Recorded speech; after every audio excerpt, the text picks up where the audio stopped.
first time in 7 years, the Major League Baseball postseason takes center stage at Wrigley Field with the Wrigley faithful. Memories of Cubs greats all around this hallowed ground. Some Cubs greats of the future hoping to make their mark against a hungry San Diego team. The postseason is about to get underway from Chicago, Illinois. Over a long regular season, patterns develop and trends form. But each game is defined by moments made. That is gone! It's about to get wild. Now they're magnified because survival is on the line. That'll do it, and the Padres are headed back to the playoffs. The Cubs are headed to the postseason. Make enough moments and move on. The 11th walk-off win this season. Wow, what a catch. The 9th home run for the Yankees. Got it. 13th strikeout. He caught it! It's that simple and that hard. Major League Baseball's Wild Card.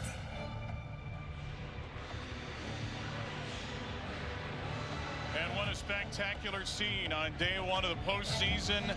Not many, if any, better than historic Wrigley Field in Chicago's Wrigleyville neighborhood.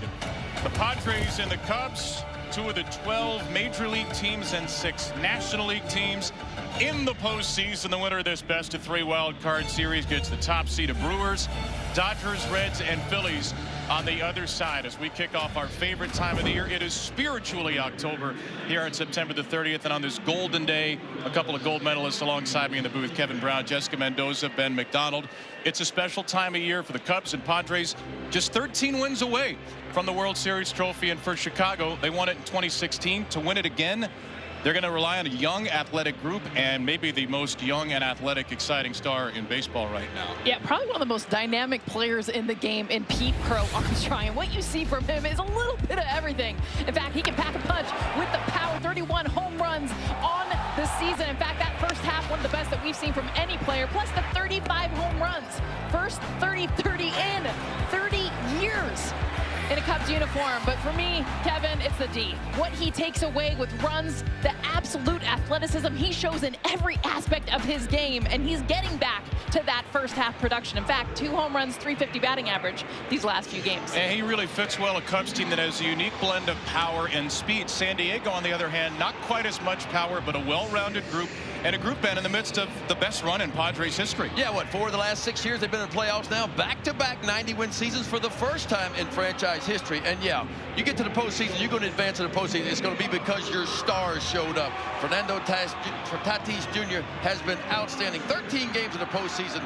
Look where the OPS is. Of course, you know about Manny Machado, the 7-time All-Star, man. This is 7th time in the postseason play. 11 home runs in the postseason. That's 6th most ever in the history of baseball for a primary third baseman postseason. The second time the Padres and Cubs have met in the postseason, the first since the 1984 NLCS.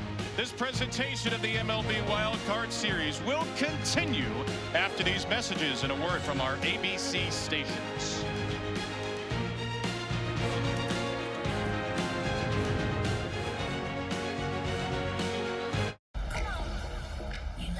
From Hollywood, it's Dancing with the Stars. Well. We've been waiting for the season premiere of the #1 new comedy, Shifting Gears. Tell me you're using protection. You are not ready to be a parent. Whatever. With big surprises. Who? Are you hiding? Big guests. So you met someone. Lucky for you, she has low standards. And a big home improvement reunion. Hey, buddy. Oh, boy. Shifting Gears. Season premiere Wednesday on ABC and stream on Hulu. That guy's a tool. We form a bond stronger than blood because ours is a family forged in fire. We have a major storm heading towards Nashville. 911, what's your emergency? All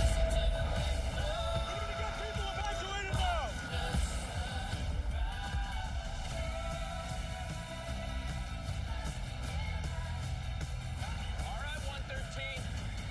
We are on the move.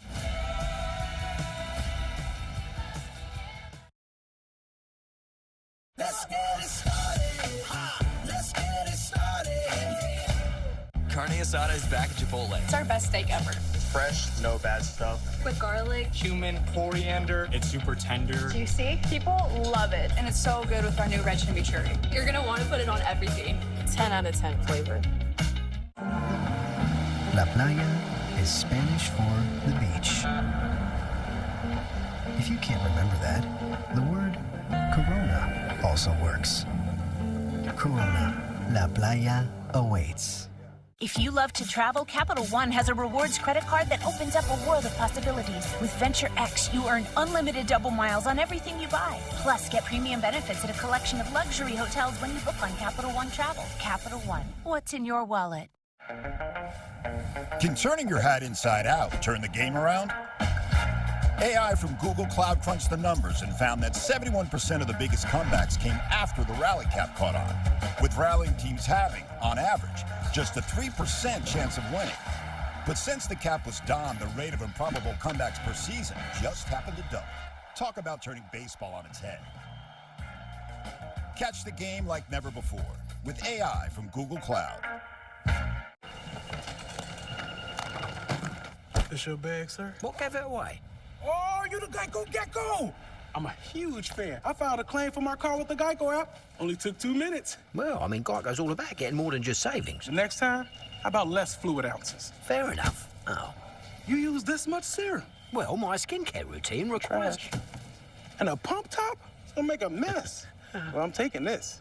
You took all of them. Get more than just savings. Get more with Geico. Have a nice flight. Citizens of the lawn are ready for fall. You know, the lawn's the place to be during fall. Past patterns running all over the place back here. Fall's the best time to feed the lawn with Turf Builder, and it comes back greener in spring. Strengthen to protect all winter with Turf Builder Winter Guard. Feed your lawn. Feed it. The Chicago Cubs last week clinched their first postseason appearance since 2020. 92-70, Chicago, the top wild card in the National League, ahead of the 90-72 San Diego Padres. Back-to-back seasons in the postseason. Last year, San Diego swept Atlanta in the wild card series, lost in 5 to the Dodgers in the division series. The Cubs in search of their first postseason win since 2017. The San Diego starting lineup, 18th in baseball runs per game, but they are pretty well healthy, though, without Ramon Laureano, a key bat. Fernando Tatis Jr. leads it off. Jackson Merrill has gotten hot, the 22-year-old center fielder in the middle. And Ryan O'Hearn, a trade deadline acquisition, provides some left-handed punch. There are 5 left-handed hitters in Mike Schultz's lineup against one of the best left-handed pitchers in the National League. And Ben, that is the all-star Matthew Boyd. Yeah, having a career year in his 11th big league season. Career high 14 wins, career best 3.21 ERA. And he loves the friendly confines. How about at home here at Wrigley Field? 15 starts, 12-1 with a 2.51 ERA. Now, KB, his last 9 starts, man, he's not been quite as good. He got off out of the gates quickly, but over his last 9 starts, a 5.51 ERA. So we'll see where he's at. Matthew Boyd's 4th postseason start, 5th postseason game, 12 innings, no earned. His postseason debut as a Cub begins with a fastball fouled away by Fernando Tatis Jr. And at 2:08 local, we are underway on this spectacular, sunny, just about cloudless Tuesday afternoon from Wrigley Field. Tatis, Luis Ariz, and Manny Machado, the San Diego team, which hit the 3rd fewest home runs in baseball in the regular season, but Fernando Tatis Jr. hit 25 of those, and he is coming off a monstrous postseason a year ago. Tatis chases the changeup, and it's 1-2. Yeah, what makes this Padre offense tough, though, is they don't strike out very much at all. They got the 3rd fewest strikeouts in baseball, so they will work the count. They'll work the pitch count on the pitcher as well and try to get that pitch count up.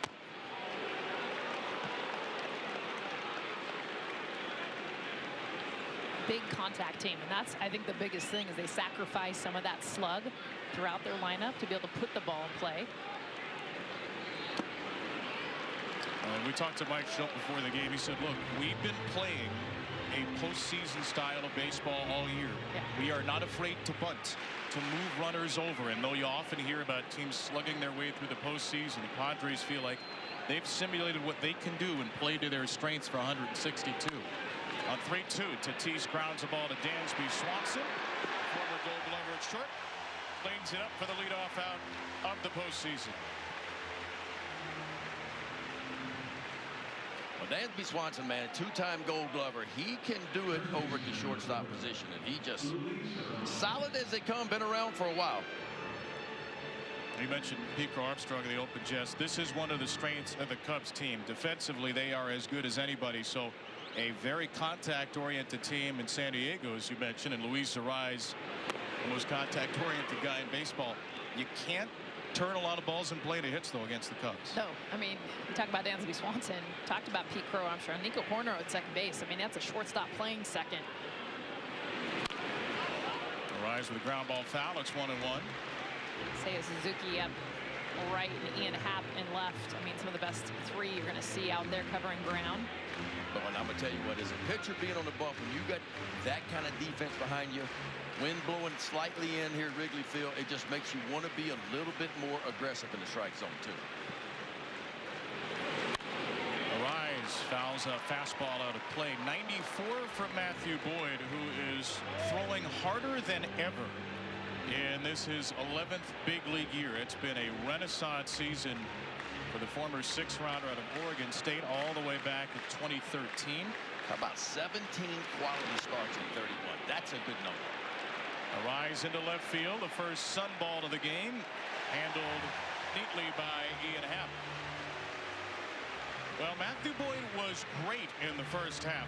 Not as airtight down the stretch, partly maybe because of fatigue. More innings pitched this season than in his previous 3 combined. Yeah, he only threw, what, 124 innings combined in 22, 23, and 24. You see where the number is now, over a 180 for the season. So, yeah, absolutely that could have had something to do with not being quite as sharp in the second half. 2 down, Manny Machado. Machado knocks the first pitch fastball out of play. But this is also the time of the year you get a little bit extra adrenaline flow too, and if you are a little bit fatigued, it seems to go away during the postseason. A man with all kinds of October experience, Machado rockets the ball to third. It's picked cleanly by the rookie Matt Shaw. Left side of the infield, rock solid. In a 1-2-3 for Matthew Boyd. It'll be Bush, Horner, and Happ when we come back. Talked about the D. Didn't even get to Matt Shaw over at third base. Great reacts and a line drive to get the last out.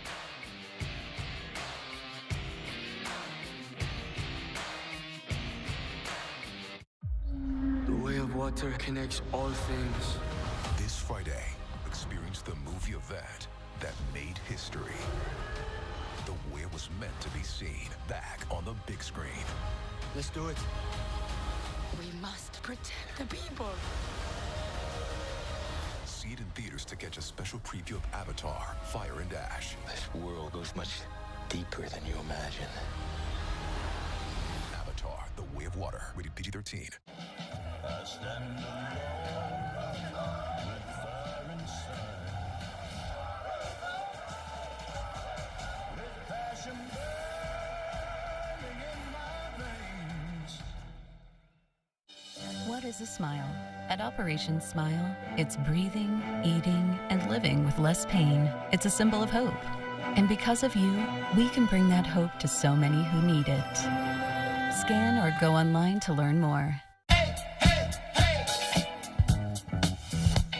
What you got to say? Say hey, hey, hey. You about us. We got now.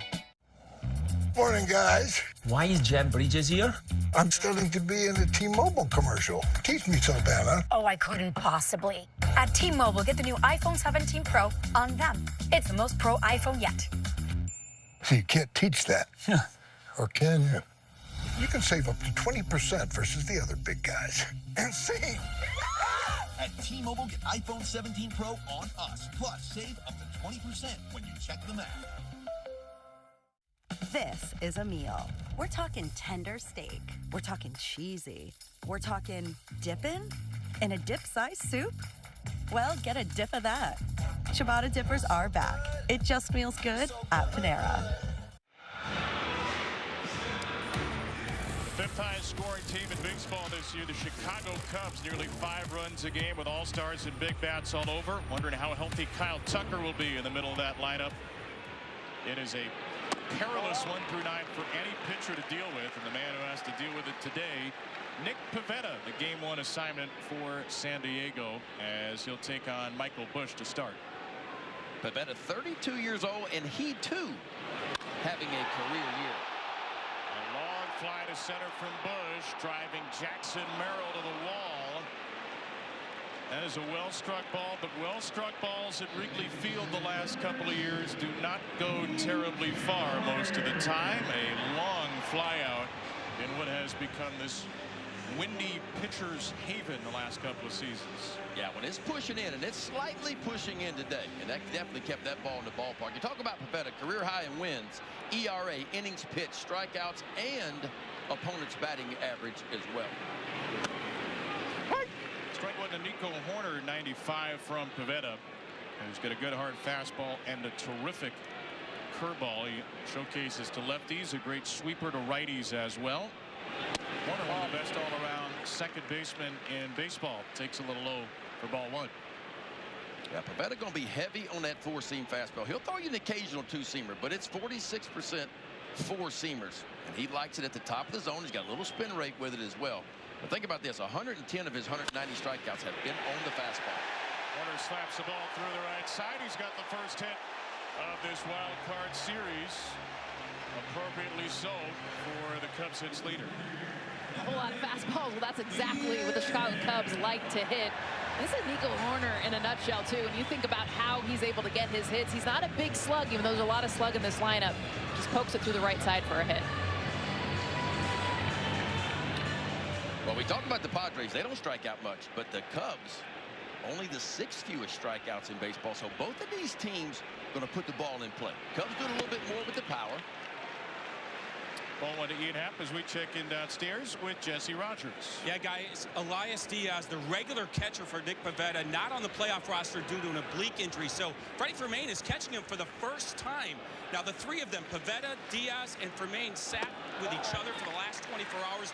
Really went over the game plan. But talking to the Padres people, the problem is if Pivetta gets off a little bit, can Fermain bring him back in rhythm in time the way that Diaz could? It's an issue. Now, how big of an issue it is remains to be seen. But, Ben, I'm sure you've gone through that as well. A guy catching you for the first time. It's not easy. Yeah, it's a comfort factor. And when I've had a guy all year long and all of a sudden a different face shows up behind home plate, it can be difficult for sure. But Nick Pivetta's been around. Look, this is his 9th big league season. He is making, what, his 210th career start. So he's been around a little bit, too. But still, the comfort factor is going a little bit for Nick Pivetta. Diaz, who hurt his oblique Saturday, not on the postseason roster. That takes a fastball right at the top of the zone. Eric Backus has strike 2.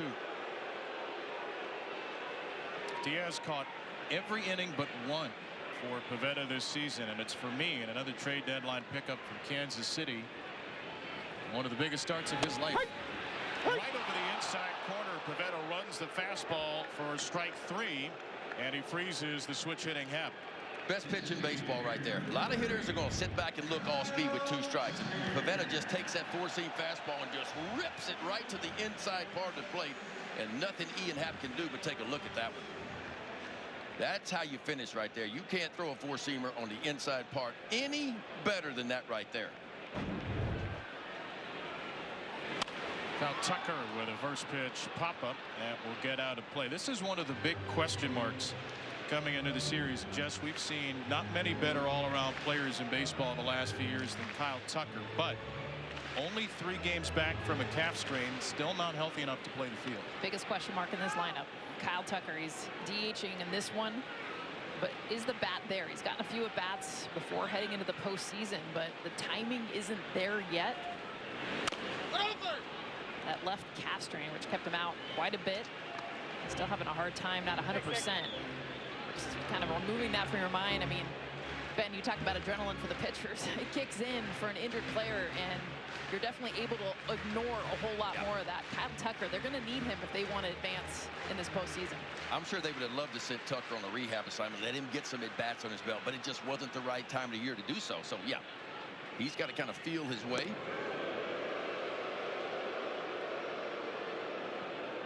Good news is Kyle Tucker has dealt with this before a couple of seasons ago. After a late injury, had a great postseason run for Houston. He is in his 65th playoff game. Just a .229 hitter, .309 on base all time in the playoffs. And Tucker strikes out here, 96 above the zone. 2 Ks for Pivetta and a scoreless first. This presentation of the MLB Wild Card Series continues after these messages and a word from our ABC stations. The Wild Card on ESPN ABC and on the all-new ESPN app. If you're ready for a wild ride, then I'm your girl. How wild? Mel's never been exposed to women like us. I don't know how he can handle it all.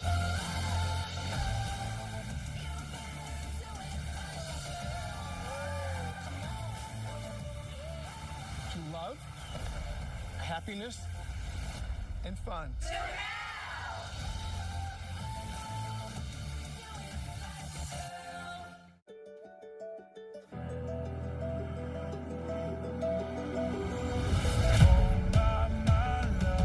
What the heck is that?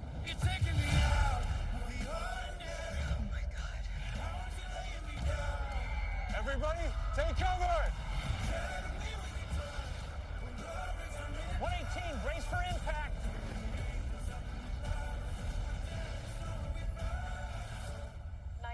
What's your emergency? Their moves are trending. The music is viral. It's TikTok night on Dancing with the Stars. Another viral hit on our hands. TikTok night on Dancing with the Stars. ABC tonight.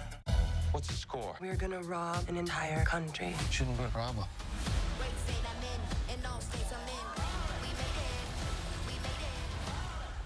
Merry Christmas, Schofield. Play Dirty, rated R. Coming soon, only on Prime. A top 20 doubleheader. Vanderbilt at Alabama. Miami at Florida State. Saturday on ABC.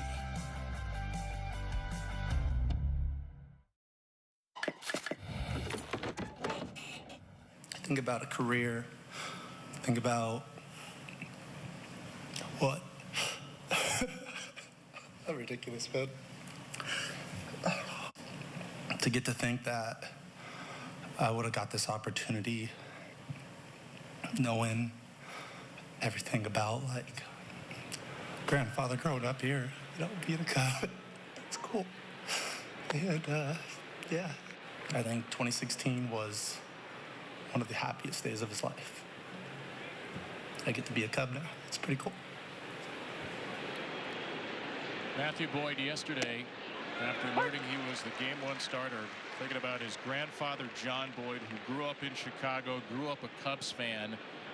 And for Matthew Boyd, a 12-1 record at home, a Game 1 start in Chicago. He's got a little flare to right field that will land from Jackson Merrill on his way to second. Merrill with a hustle double. Trying to spoil this emotional Game 1 for Boyd. He's got the Padres' first hit. Look where this pitch is located too. This is so part of the Padres and what they can do. And this is a slider in off the plate. But when you have a swing that's just trying to put the ball in play, this is what Jackson Merrill. But watch him out of the box. As soon as he recognizes this ball's going to drop in, he's not thinking base hit, immediately thinking two. What would have been a single for most turns into a double for Merrill. Merrill had himself a wonderful month in the month of September, man. 7 long balls in the month of September, by far his best month. Well, now let's see if the Padres can do what they tend to do. Advance runners from second. And do so with a little small ball. Xander Bogaerts not looking to bunt. But the experienced shortstop try to at least get Merrill to third with 1 out. 52nd career postseason game for Bogaerts, a 2-time World Series champion with Boston, who takes a 2-seamer for a strike. And he's just back from a foot fracture. Came back Tuesday after missing a month and fouled the ball off his left foot August 27th in Seattle. As an insert in his shoe and a foot guard while batting. Well, and playing shortstop. I mean, that's where it's going to be able to threaten him the most. Is he talked about before the game, you know, feeling good in the cage, feeling good when he's swinging the bat, even running the bases, but that lateral movement that he has to do defensively, I mean, that's the biggest ask when you have a fracture in your foot. Boyd in search of a strikeout, 1-2. Carries a slider instead.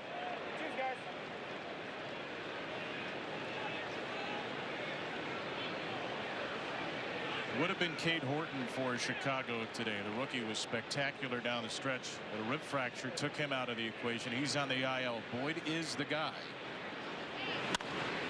As Bogaerts pops up a ball to right and out of reach of Suzuki. Yeah, don't sleep on Boyd, though. He's faced the Padres twice this year, and he's had good luck against them. Now, it was early. It was early in the year, right around middle of April. But he only gave up 2 earned runs in his 2 starts against the Padres.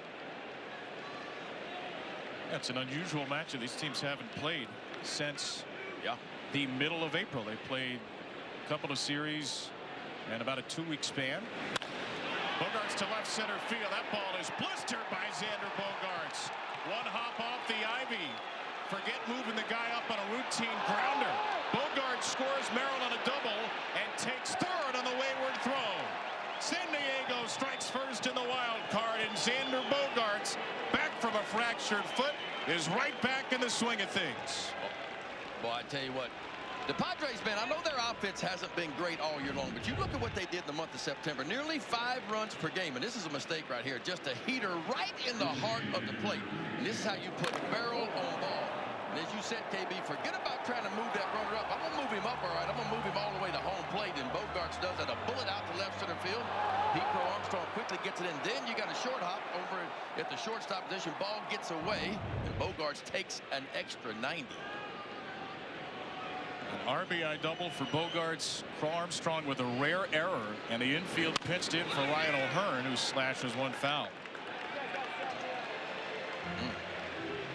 PCA only 2 errors in the regular season, with a costly mistake here in the 2nd inning of the postseason.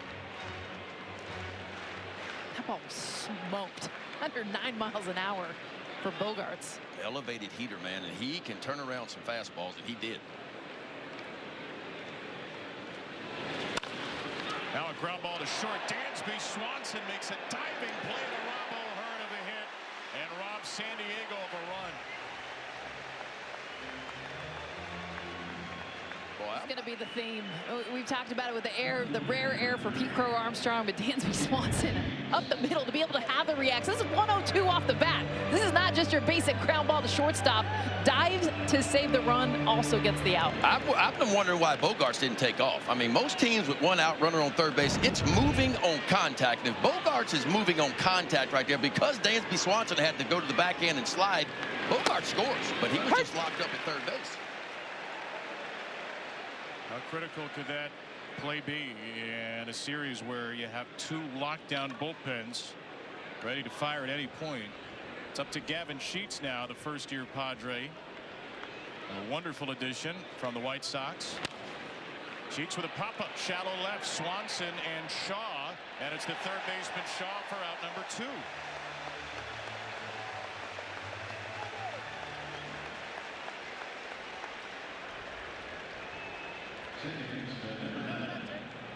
So Matthew Boyd is 1 out away from limiting the damage, and this is a part of the Padres lineup where he could have the upper hand. 3 lefties in a row, 6, 7, and 8.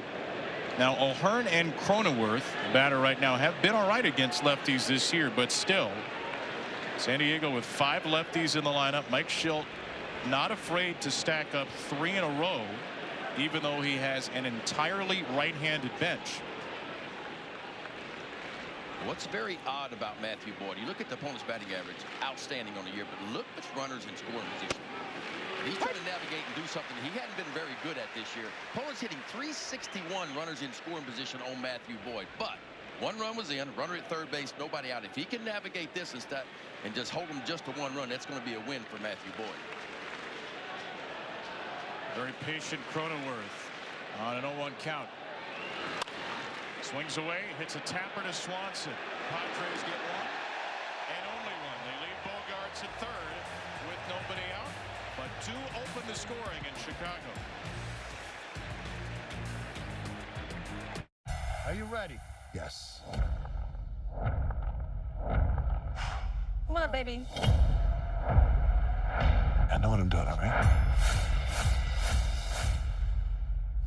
Smashing Machine, rated R. Get tickets now. This baby hits 88 miles per hour. You're gonna see some serious... Guess who's back? Check me out.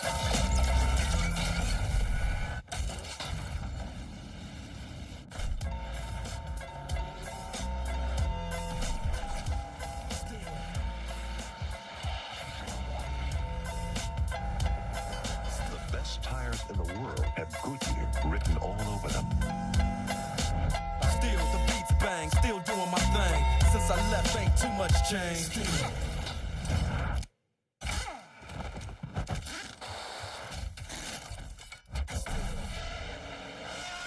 And even when I was close to defeat, I rose to my feet. I'm representing for the gangsters all across the world. Still hitting them corners and them lows, girl. Still taking my time to the and I'm still not done for the streets. Nobody's born with grit. Rose is really struggling. It's something you build over time. It's 21 missed cuts in a row. For 89 years, Morgan Stanley has offered clients determination and forward thinking to create the future only you can see. Rose, back in the winner's circle.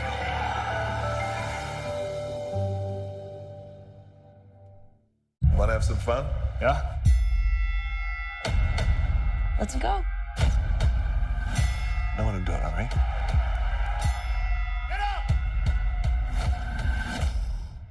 The Smashing Machine, rated R. Get tickets now. Cubs had a monster offensive season. Most of that was in the first half. Some of their best hitters went a little bit in the tank in the second half. Bush, Tucker, PCA, Suzuki, Swanson, all well down after the break. The young Matt Shaw, one of the few hitters who actually improved after the All-Star break. Regression to the mean or something more? That's the question. Seiya Suzuki did really get going down the stretch, homering in 4 straight games to close the regular season. What do you make of this Cubs offense as a whole? Well, I mean, that was one thing Craig Counsell talked about, actually, was Seiya Suzuki being the one that they really needed to get back. And we saw a lot of the regression come right after the All-Star break. But when you look at a lot of these bats, Pete Crow Armstrong, Kyle Tucker, I mean, a lot of them are coming back the last few weeks of the season. But for Suzuki, he needed to have what he did to end the season. I mean, you're talking 5 home runs in the last 4 games to put that exclamation point. The Cubs did a good job of nickel and diming it. The offense was great the first half. The pitching was pretty good. Well, when the offense faltered a little bit in the second half, the pitching actually elevated a little bit, and that's why the reason. I mean, think about this. There's only 2 teams in baseball this year out of 30 that did not have a losing month of the season. Only 2 teams. Both of them resided in the National League Central. Milwaukee Brewers did not have a losing month, and the Chicago Cubs did not have a losing month either. Only 2 teams. So even through a little bit of offensive struggles, they still stayed very, very consistent throughout. That led to 92-70 for Craig Counsell in his second year here. Nick Pavetta's 1-2, ripped to the screen by Suzuki. This is the first half team, you guys, that was #1 in baseball in runs scored per game. I mean, all the offensive categories, they were best team in the National League. Was that the offense that this team is? Probably not. More top 5. So I think more regression to the mean the second half. You know what all those numbers mean about right now? Nothing. Not a thing. We're going to give you a bunch of numbers throughout the day, but they don't mean anything right now. Shallow center field. Merrill got a good jump. And the former infielder Jackson Merrill, who's gotten way better at center field, makes a fine catch.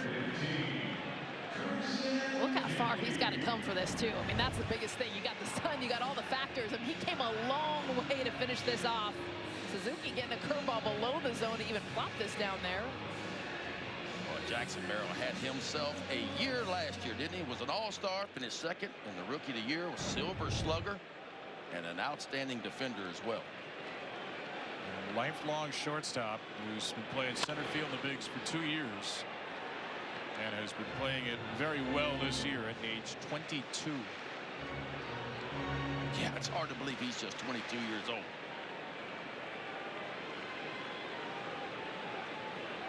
Carson Kelly getting his first taste of the postseason, the 31-year-old catcher.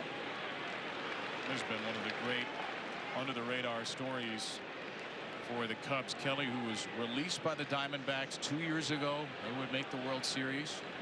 Traded from the Tigers to the Rangers last year. The Tigers made the division series. And at age 31, he finally gets a taste of the postseason, and he's been terrific for Chicago this year. Nick Pivetta kind of staring in at Eric Bacchus behind home plate. He thought he might have had a strike. Pivetta's got a good fastball today, though. You see, it's pretty much sitting 95, 96. And with his extension, guys, look, he's got some extension, too. 6 feet 9 inches, he lets it go towards home plate. The average big league pitcher lets it go about 6 feet 4 inches from the rubber toward home plate. So he's got an extra 6 inches. So that 96 is probably playing a little bit more like 98.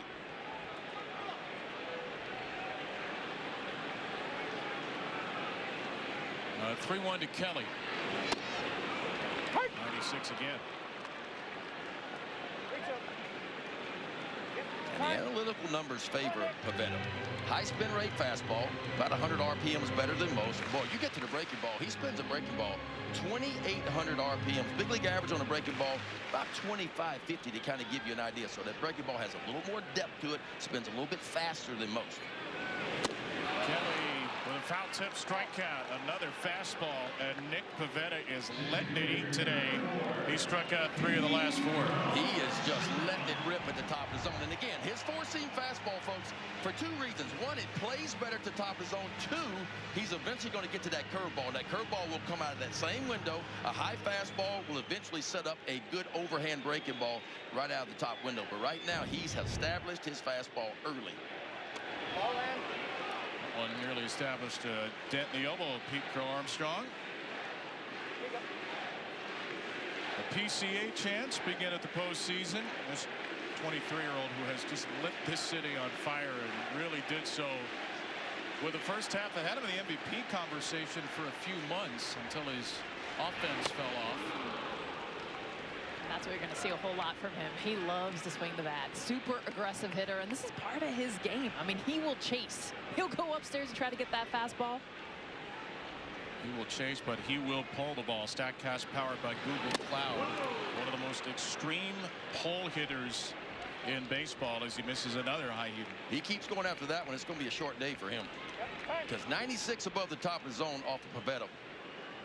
Going to be tough to navigate that. But Pete Crow Armstrong, man, what a year he has had. When you start doing things never done in Cubs history before, and that's what he did this year. You talk about 30 homers, 30 stolen bases, and 30 doubles. First Cub ever to do that. Chases again. I love it. He gets it. He fouls it off. 2 straight swing and misses. Makes the adjustment. It's a subtle adjustment. Chokes a little bit on the bat, but he's not going to change his game plan, and that's an aggressive hitter. And that's 3 in a row up there. So if Pivetta's got any kind of breaking ball right now, he can start the curveball in the same window and have it drop below the zone. Only throw 1 breaking ball in the inning, and there's number 2. Yeah. Right on cue, he hooks him, and Pivetta strikes out 2 in a perfect second. Well, you get a guy chasing heaters up, and you got a curveball like Pivetta got, so I'll tell you what, it's going to be really, really tough. 3 heaters up, and then Uncle Charlie on the pass list tonight. He just buries a breaking ball to get the last out. Padres off the field. What I have uncovered is insane. Hidden tunnels, some freaky stuff, stolen art. I don't know how it all connects, but until I do, I'll bluff. You're sniffing at the wrong hole. Oh, I'm sniffing at the right hole. And it stinks. FX is the lowdown. Don't die. Don't get killed. All new Tuesdays on FX. Stream on Hulu. Paradise doesn't always have palm trees. Corona, La Playa awaits. When you live with diabetes, progress is having your coffee like you like it, without an audience.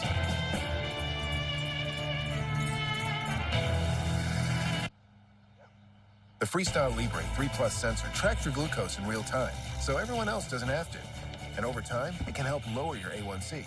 Confident choices for more control with your life. This is progress. Learn more and try for free at freestylelibre.us. Lowe's knows Sundays hit different when you earn them. You ready? It's Saturday. Dave's ready. Dave George ready. He's miles ahead of you. We flying, Dave. Call! Let's go. Plenty of runtime, and it's even got turbo mode. That's what they called me in college. No, they didn't. They called me a lot of things, different things. I bet they did. We'll take it. We got a Sunday to earn. We help you tackle that project by Saturday so you can earn your Sunday. Lowe's. You give Morgan Guillory a puzzle, she won't stop thinking about it until it's solved. I'm Morgan. I work with the cops. I see the world a little differently. Did you just try and chase after a sports car? It was an instinct. This might be the best day of my life.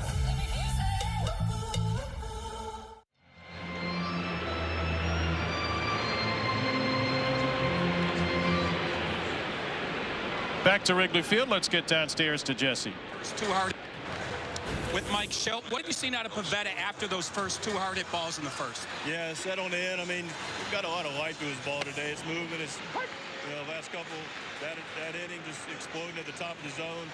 Breaking balls looking good. He looks like he's in control. Xander Bogaerts hit a mistake pitch to drive in a run. But I wonder if the Jackson Merrill at bat was just as impressive, pulling his hands in, laying out a double. Yeah, just a nice piece of hitting by Jackson. Bogey with a great approach. Really trying to take him to the middle, move him over.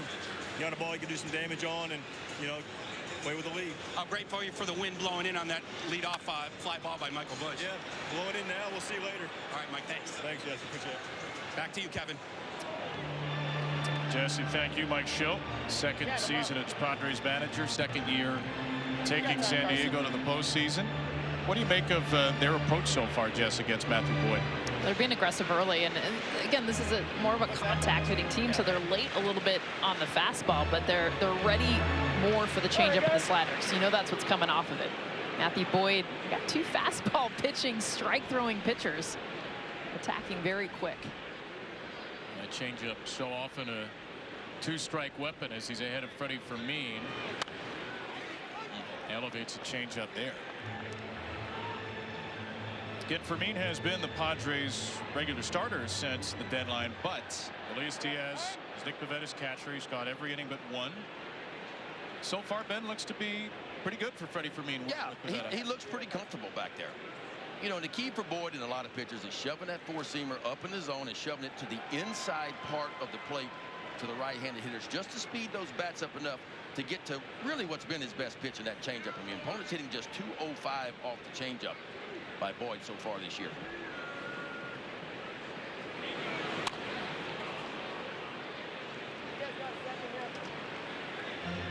Well, Boyd so far has been in now 4 2-strike counts. He's looking for his first punch out.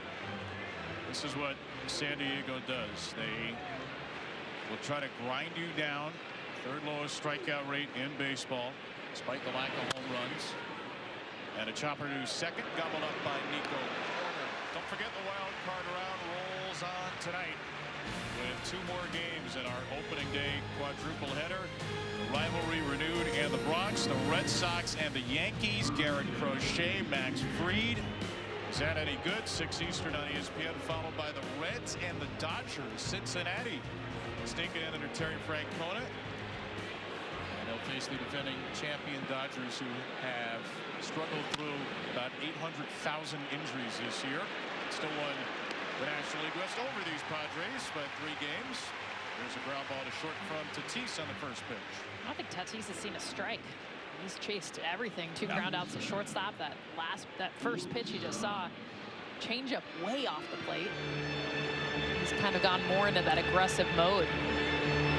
And it's been a year for him. Look, it's like a career high walks for Tatis. He walked 89 times this year, which is about 30 more than he had in any other season, but super aggressive so far today.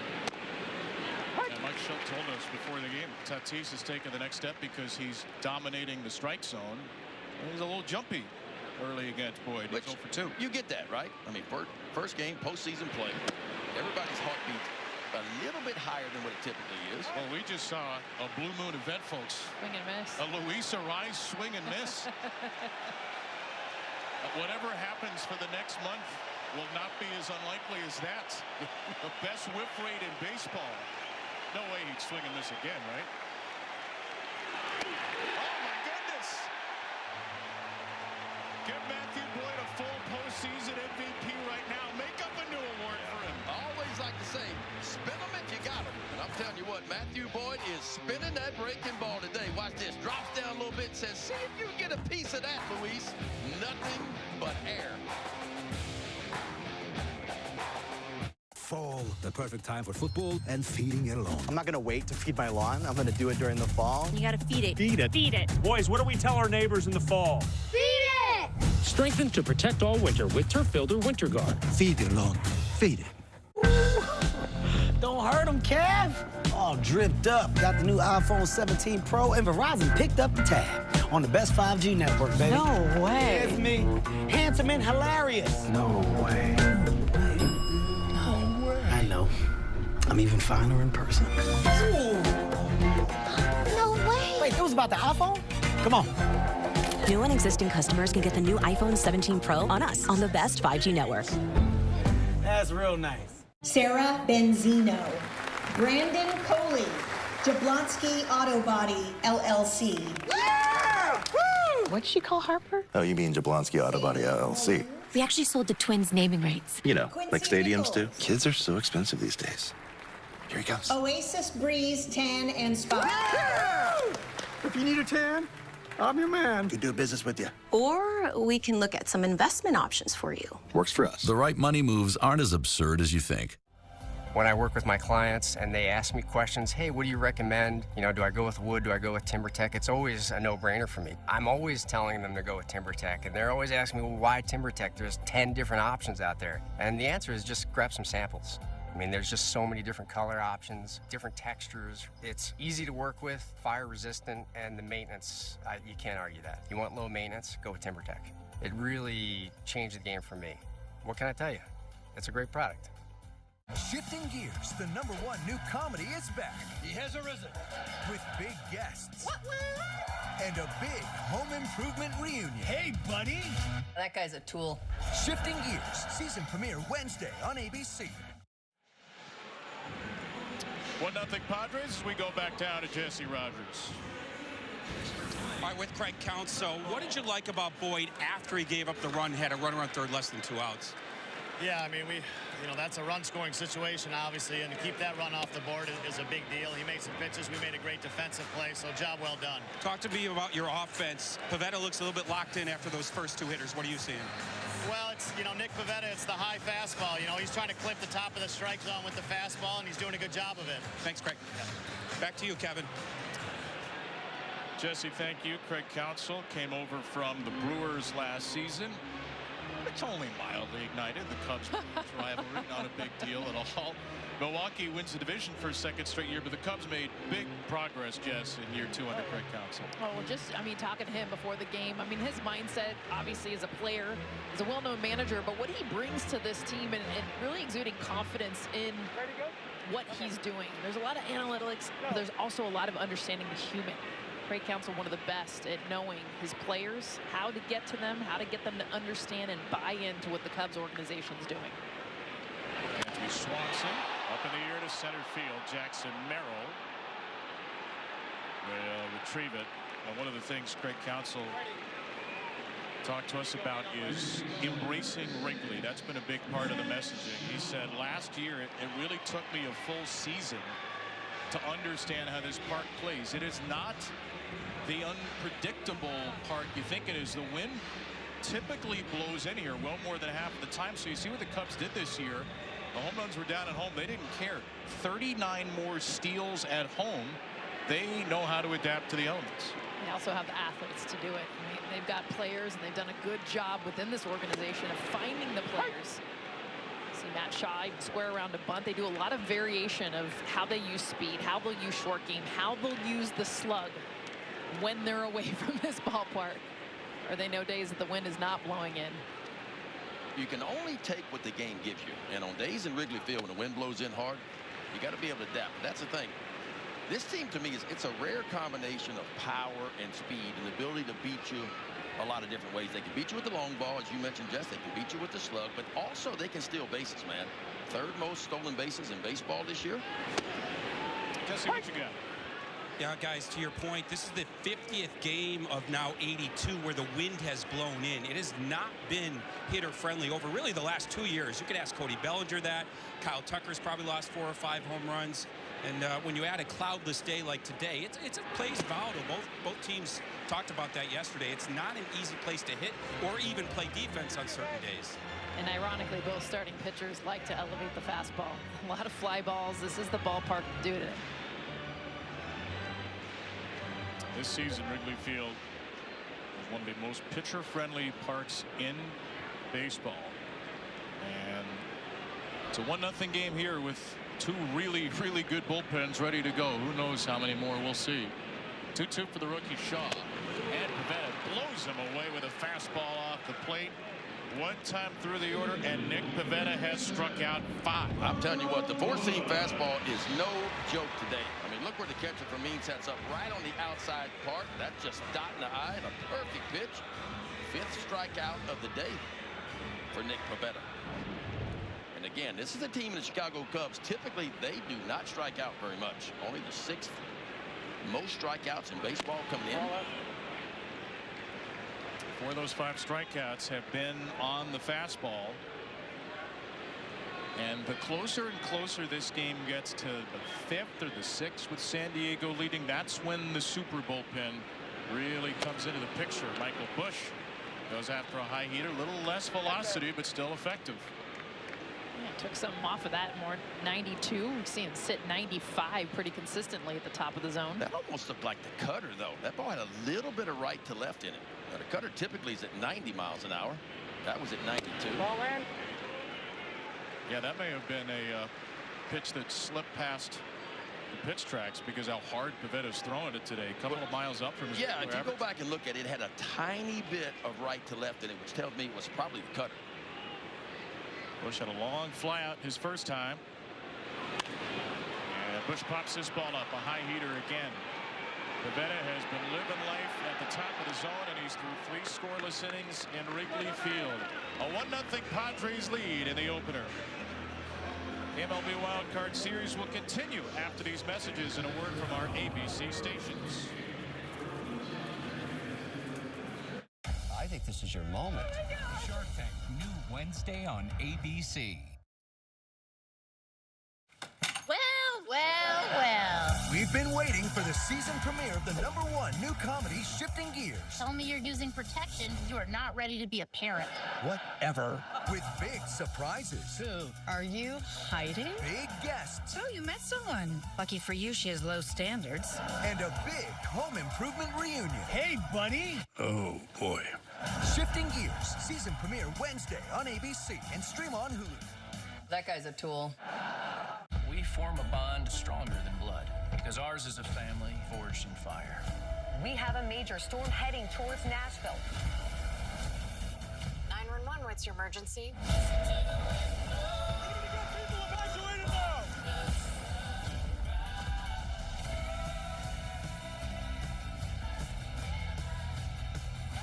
right, 113. We are on the move.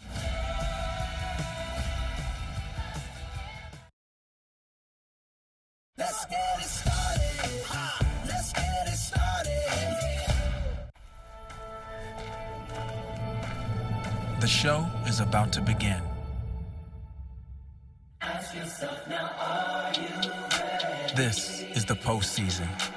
Every pitch, every swing, every moment hits harder. Who breaks? Who breaks through?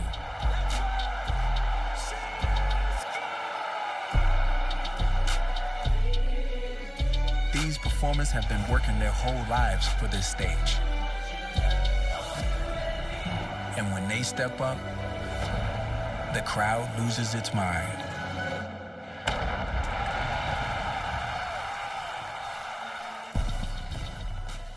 It's postseason. Time to let these maestros of the diamond shine.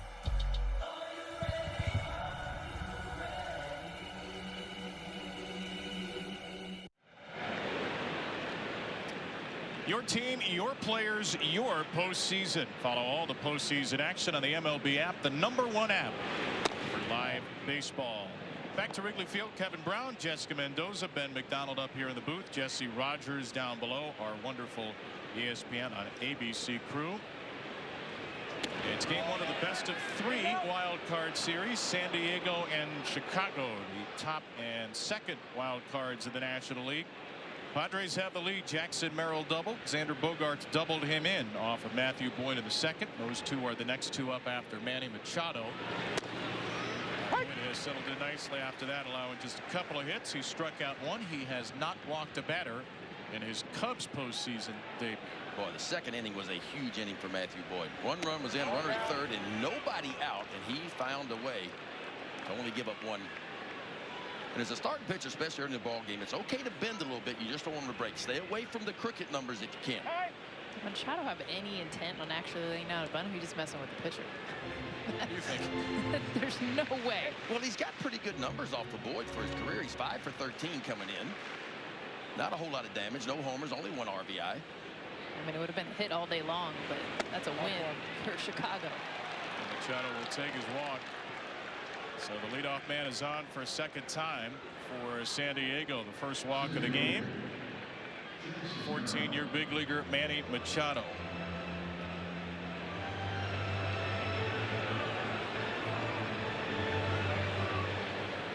Padres just 1-9 this year in road series against eventual playoff teams. There's a bunt laid down by Jackson Merrill. San Diego's small ball is in full effect. Merrill, their franchise center fielder. Unselfish play, is second sacrifice bunt of the year. Padres lead the big leagues in sacrifice bunts. This has been a part of their game the entire season. Here in the postseason, you don't expect it to change very much, regardless of the batter that's up. It's about knowing who you are and what you do the best. And we talked about the Padres. They don't hit many home runs. I mean, 28th out of 30 teams in home runs. 18th overall in offense, but they know how to move runners. And I know that a lot of folks at home are probably cringing seeing the cleanup hitter bunt in the 4th inning, and I get it. I worked on the StatCast games. I understand if your mind goes there. That's just not the way San Diego plays, and Mike Schilt talked about that before the game.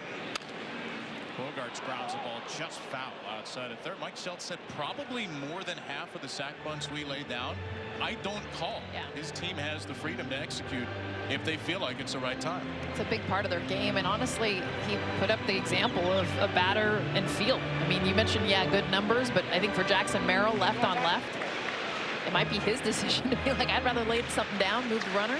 HWA, how to win awareness, and the Padres have that. It's a veteran team. They know how to win. They know what it takes to win ball games.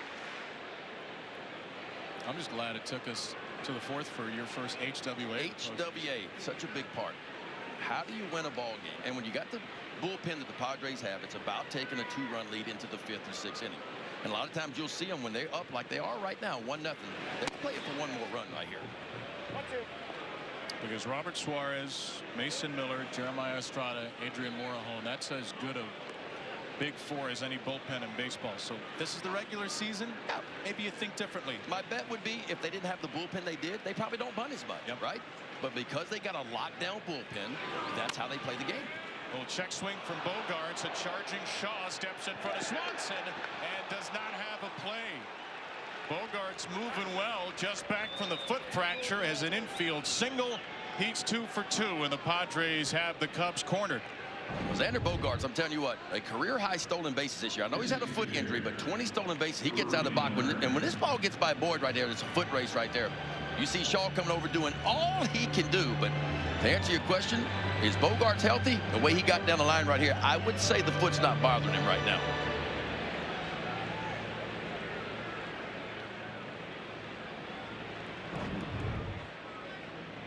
So 1st and 3rd, 1 away. Here's Ryan O'Hearn.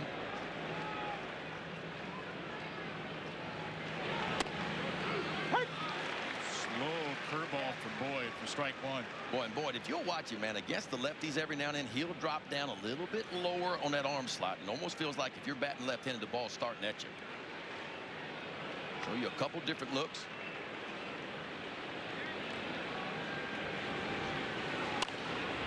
And 2 for O'Hearn. Ryan O'Hearn, an all-star starter for the American League this year, was a bench piece for the Kansas City Royals, toiling in obscurity, who ended up an Oriole, ended up a star, a couple of postseason teams in Baltimore, and he is back in the postseason now after a trade to San Diego. And O'Hearn takes a slider for ball 1. Well, if you're on the mound in these situations, man, you always think ground ball. Try to create a ground ball to turn 2. But then once you get 2 strikes where Boyd is now, he's thinking about one thing, the strikeout. Only 1 strikeout so far today.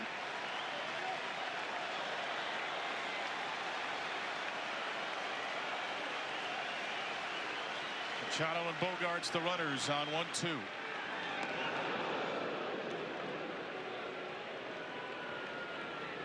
Well, this is the lefty pack in the Padre lineup. Ryan O'Hearn, playing time was a little spotty when he first came to San Diego, even though they gave up a lot to get him, but he's played a lot more down the stretch, and he has played and hit brilliantly against lefties, something he hadn't done most of his career. This ball fisted to shallow center. Swanson makes the catch and throws a lob in plenty of time to the plate to hold Machado. Dansby Swanson robs Ryan O'Hearn for a 2nd time with a runner at 3rd. Athletes. I mean, that's what Chicago's got so many of defensively. And to me, it's about the drop step. Watch the drop step to create the angle to be able to get this. Look like an outfielder. A lot of infielders can't make this drop step to catch the ball out in the grass the way Dansby Swanson does this. And watch the ball tail towards the line, and he reacts to stay with it. We're going to see a whole lot of defense in this series, especially from this Cubs defense. You hit it to the 2-time Gold Glover, man. He is going to make the play more times than not. It's a footwork that his wife Mallory would be rather appreciative of. 2 on 2 out. Gavin Sheets high in the air to right center. Suzuki and Crow Armstrong. PCA makes the catch. Matthew Boyd once again wriggles out of the straitjacket.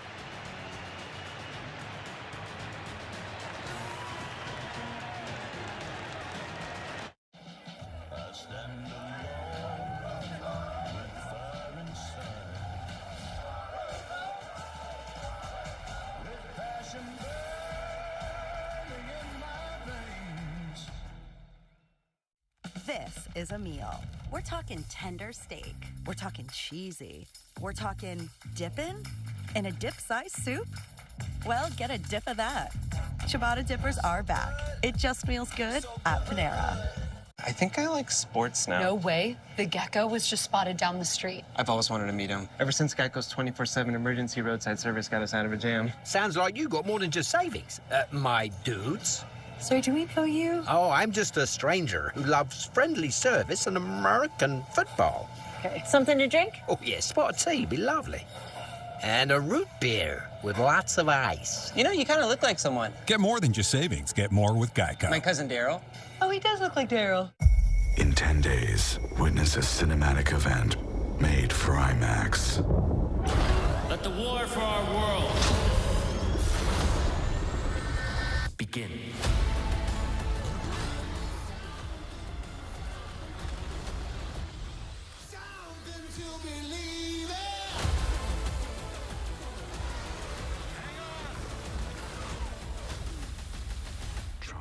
Rated PG-13. Get tickets now.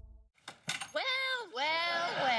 We've been waiting for the season premiere of the #1 new comedy, Shifting Gears. Tell me you're using protection. You are not ready to be a parent.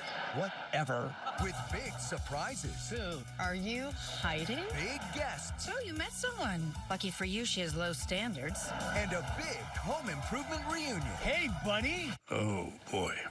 Shifting Gears. Season premiere Wednesday on ABC and stream on Hulu. That guy's a tool. ESPN Bet is the sports book for sports fans. Right now, new customers get $100 in bonus bets when you bet $10. Sign up with code HOMERUN to get started today. Nick Pivetta with 5 strikeouts through 3. His second career start in the postseason. He's allowed just 1 base runner. Nico Hoerner hit in the first, and Nico misses a sweeper. Scary thing for the Cubs lineup right now. Pivetta has mowed down the order with 83% fastballs and just 6 breaking balls through the first 3 innings. Your job as a starting pitcher is to figure out what's working best for you that day. And clearly, Nick Pivetta's figured out that 4-seam fastball towards the top of the zone has been money for him so far today. And as you mentioned, it is a high percentage of fastballs. Typically, he's right around 50% fastball usage. It's over 80% so far today. This is a Cubs team that crushes fastballs. I mean, you're talking top 3 in baseball. Their average and slug against. I mean, it just shows you how much that fastball is getting the carry, not just the velocity and the swing and miss. Yeah, he's thrown it in the perfect spot, too. He's not made hardly any mistakes so far today. It's been right at the top of the zone or just above the top of the zone. There's another one. There's that cutter. 2-2 for Hoerner. He is the only ground ball of the day. 5 strikeouts for Pivetta. The other 4 outs in the air. They go back to the heater. 2-2. No, he lobbed up a sweeper. And another ball in the air for Luis Arraez to handle. Let's take a look at Nick Pivetta today and how he has attacked these Cubs hitters. One of the best offenses in baseball, but I tell you what, to this point, he's had his way, and he has shoved that 4-seam fastball to the inside part of the plate and just above the top of the zone. That is top shelf right there. And again, that's where his fastball is going to play the best, up. And sometimes he'll throw enough fastballs up in the zone to get to that breaking ball. They come out of the same window. You see enough heaters up, he can drop that breaking ball on you. And as a pitcher, look, you'd love to save something for the second or third time through the lineup. And he got away with a lot of fastballs early. Now you see this inning already. He's starting to turn to the off-speed stuff just a little bit more. Sweeper to a lefty, which is a pitch he almost never throws to left-handers, into Ian Happ. And then another high fastball. Happ holds a swing, according to Todd Tichenor, at third. So for the Cubs, how do you adjust just second time through? They got to lay off the fastball. It's up out of the zone. I mean, so far we've seen a lot of the chase, a lot of the swing and miss come on fastballs, not just at the top of the strike zone, but up out of the zone. Pivetta's fastball is already good enough. When you see it swing and miss right there, if you're helping him out by swinging at the ones above that, you got no chance. It's just so tough for a hitter because he's had the ability so far today to pepper within the zone at the top and then go just above. That's exactly what he tried to do in the zone, and then well above to the patient Ian Happ. Last time the Cubs were in the postseason, 2020. Last time the Cubs won in the postseason, 2017. Ian Happ was there both times. He has been around a long time. First round pick in 2015, debuted in 2017. A National League All-Star 3 years ago. 2-2. Side with a heater, and Happ takes. Great take. You're gearing up knowing fastballs coming. We just talked about 80% of the time. They know what's coming, but you got to hold on the ones that aren't a strike. Just the second 3-ball count of the day against Nick Pivetta. And Happ knocks it to the screen. Right out of the glove of Fermin. Not a whole lot of secrets today from Pivetta, is it?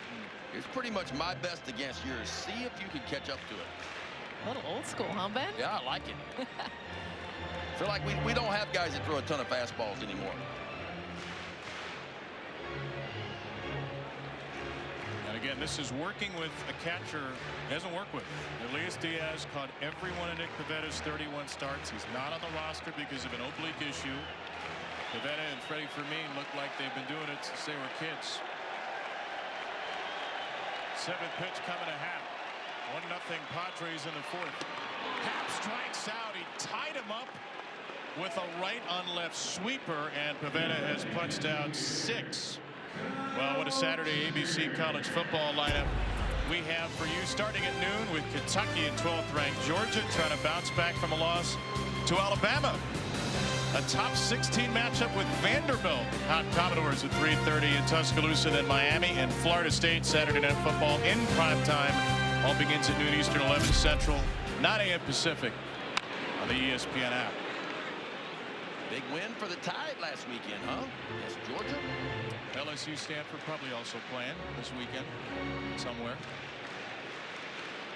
How is Stanford football doing, by the way? You really want to go there? No, I actually don't know. I'm curious. They're okay. They're all right. They're holding in there. It's early. How Syracuse Would you like to throw some more cliches out there, Jess? Syracuse, they have a winning record.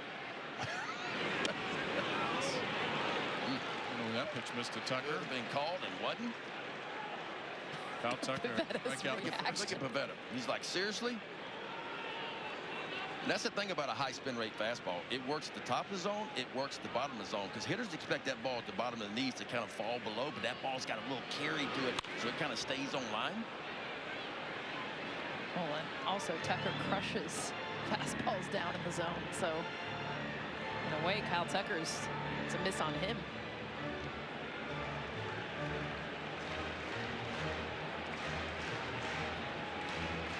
First-year Cub, an off-season blockbuster deal with Houston. He will be a free agent after the year against Pavetta in his first year of 4 with San Diego.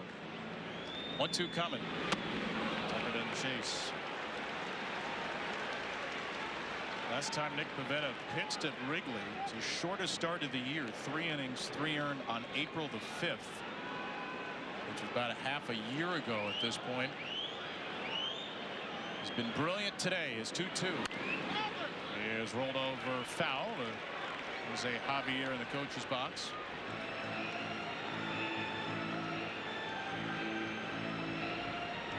Joined the Padres on the day of their first full squad workout in Peoria. It was a very late sign in the spring. Never had a season like this.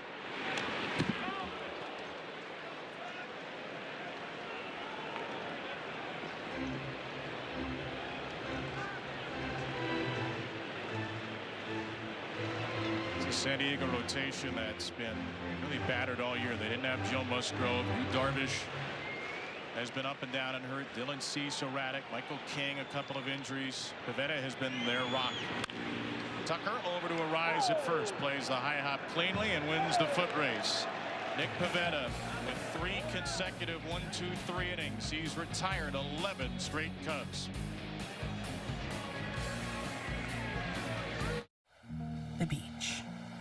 To Corona, she isn't just a place. She is an element. And with salt and spray, she shoves us relentlessly into the present. That's what's inside every bottle of Corona. So no matter where your journey takes you, with just a squeeze of lime, the beach is always closer than you think. Corona, La Playa awaits.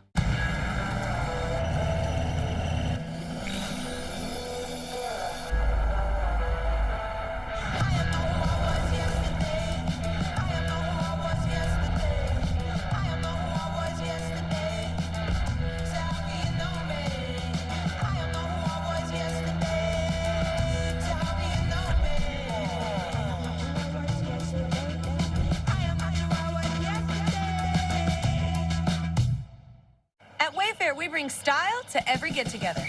Oh, they brought wings. You mean these wingback chairs? Dive in, everyone. We brought plenty. We brought the sides. Everybody remember to leave room. Yeah, bring that over here. We brought the ranch. Ooh, that looks like it's fresh from the farmhouse. Wings and ranch? Now it's a party. Wayfair, every style, every home. The city needs us at our best, even when things are at their worst. 113, all hands on.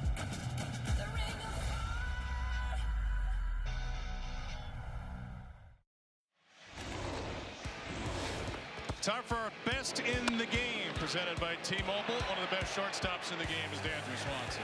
Defensive run save. You're seeing it live in action. 2 runs saved in this one. The diving play on the ground ball drop step, taking away another hit, both with a runner at third base with a score to run. A lot about the Cubs defense. Dansby Swanson taking away 2 runs already in this one. 2-time Gold Glover, making his 160th start at short this year. Well, Ryan O'Hearn's going to have nightmares about Dansby Swanson. He was the batter on both of those at-bats. Better try somebody else. Yeah. You got a lot of other defenders out there. Matthew Boyd to Jake Cronenworth. 1-0 game. That's the thing about the Cubs. Pretty much everybody can play defense. A lot of different ways to measure defense with the metrics. But if you look at the old school part, fielding percentage, Cubs 4th best fielding team in baseball. Meaning they just take care of the ball. Fielding percentage 4th, outs above average, they're 4th. Overall fielding run value, they're just behind Toronto in 2nd. Part of the reason Matthew Boyd's had such a wonderful year, he gets to pitch in front of this wonderful defense. Cronenworth takes in the dirt. Matthew Boyd will face Cronenworth here, Freddie Fermin next, and then the dreaded 3rd time through, which should be accompanied by some very eerie music in the postseason, because many postseason games now you don't even see a starting pitcher get to face a batter the 3rd time through, and the Cubs already have a little moving and shaking in their bullpen.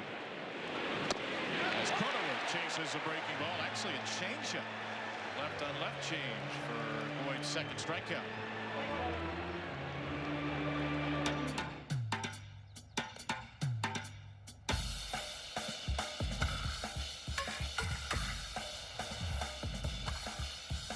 You won't believe where I am. T-Mobile now has the best network. How will you use it? Matthew Boyd, first pitch strikes to 12 of the last 13, make it 13 of 14. Dots the inside edge to Freddie Fermin. That is a recipe for success. First pitch strikes. Fermin golfs one into left center field. That's down for a hit out of the 9th spot. Crow Armstrong is in to throw a one-hop dart to second. He'll hold Fermin to a single as the Padres have their 4th hit. Pretty good move to the baseball right there by Fermin. Gets a fastball to the first pitch, and there's a good look at that circle change. Just kind of turns it over, but Fermin just kind of sinks down into his legs, finds the barrel out toward left center field.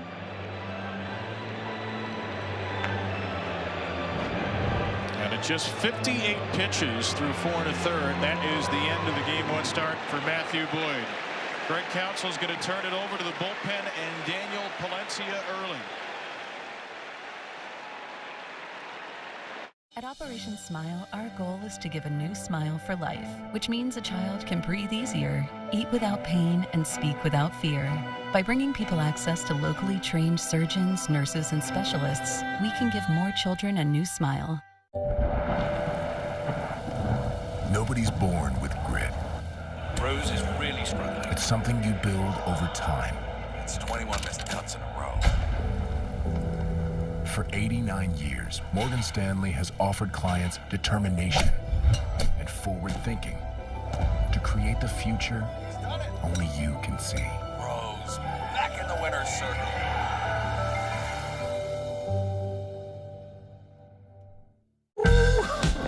Don't hurt him, Kev. All dripped up. Got the new iPhone 17 Pro, and Verizon picked up the tab on the best 5G network, baby. No way. It's me. Handsome and hilarious. No way. No way. I know. I'm even finer in person. No way. Wait, it was about the iPhone? Come on. New and existing customers can get the new iPhone 17 Pro on us on the best 5G network. That's real nice. Citizens of the lawn are ready for fall. You know, the lawn's the place to be during fall. Past patterns running all over the place back here. Fall's the best time to feed the lawn with Turf Builder, and it comes back greener in spring. Strengthen to protect all winter with Turf Builder Winter Guard. Feed your lawn. Feed it. Nature's Bounty. Your heart is a muscle that never gets tired. Your skin renews every 27 days. Your body is brilliant. Nature's Bounty has solutions to supplement all of you. Nature's Bounty. It's in your nature. Matthew Boyd throws just 58 pitches, turns over the Padres lineup twice, and he leaves his Cub postseason debut down 1-0. Fernando Tatis Jr. is going to face a flame-throwing Daniel Palencia, who was the Cubs closer for much of the year, and Tatis takes his first pitch out to Suzuki and right. Fernando is 0 for 3. Yeah, Palencia's fastball going to average 100. Slider split, an occasional sinker and curveball. You see where the ERA is, 2.91. 52 2/3 he has worked so far today. Opponent's hitting just 216 off of the four-seamer and just 143 off of that split. Yeah, you got it. Now this is a little bit of a gamble because Palencia missed much of September with a shoulder strain. He had an 8.03 ERA and 12 1/3 before the injury. He's only pitched twice in lower leverage spots since coming off the IL. We'll see how healthy he is and how good the command is in a 1-0 game. As he throws a slider strike to Luis Arraez. Yeah, but when Palencia's right, man, he can let it rip. How about that? 100-mile-an-hour strikeouts. All on that four-seamer, 27 of them, third most in baseball. And you see where he likes it to be for the most part. Top of the zone. Ball out. There's 100 right around the corner for ball one. One of the guys ahead of him is in the Padres bullpen, so we're going to see some of the biggest flame-throwing bullpen arms in this game. Mason Miller, the hardest thrower in baseball. Palencia, 5th hardest. 1-1 for Arraez, who takes 99 wide. I know it's kind of the way it goes in the postseason now. Third time through, you take out the pitcher. What do you think of the decision by Craig Counsell? I mean, I'm looking at Boyd's numbers, and Boyd's numbers are not like most pitchers the third time through the lineup, right? His ERA pretty good. Rise to right center field. PCA makes that play look a whole lot easier than it has any right to be. Another elite jump, and Palencia gets out of it. This presentation of the MLB Wild Card Series will continue after these messages and a word from our ABC stations.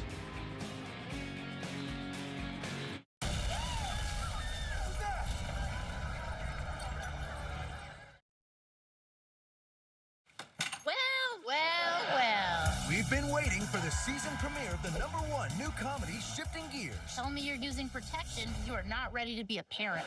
Whatever. With big surprises. Who? Are you hiding? Big guests. Oh, you met someone. Lucky for you, she has low standards. And a big home improvement reunion. Hey, buddy. Oh, boy. Shifting Gears. Season premiere Wednesday on ABC and stream on Hulu. That guy's a tool. Welcome back. Give me what you got. So excited. Everyone, Ms. Teague will now have 40 students. And I, for one, am excited to see if it will break her. It won't. It might. I like that. Promise not to let go. I got you. I like that. You promised you wouldn't let me fall. Same old habit. I like the way you do that right there. Right there. I think this is your moment. Shark Tank, new Wednesday on ABC. Do you take this woman and her USAA membership to have car insurance and home insurance, life insurance and banking from this day forward? I do.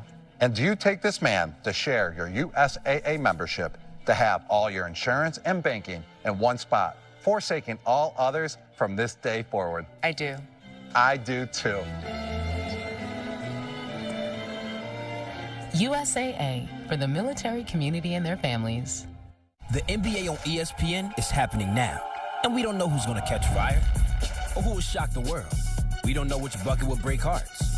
What'll go down in the rumor mill or inside the NBA. We don't know who's turning up courtside or when we'll hear it. But we do know that for opening week, Christmas, finals, and everywhere in between, there's one place to call home. Stop playing with me.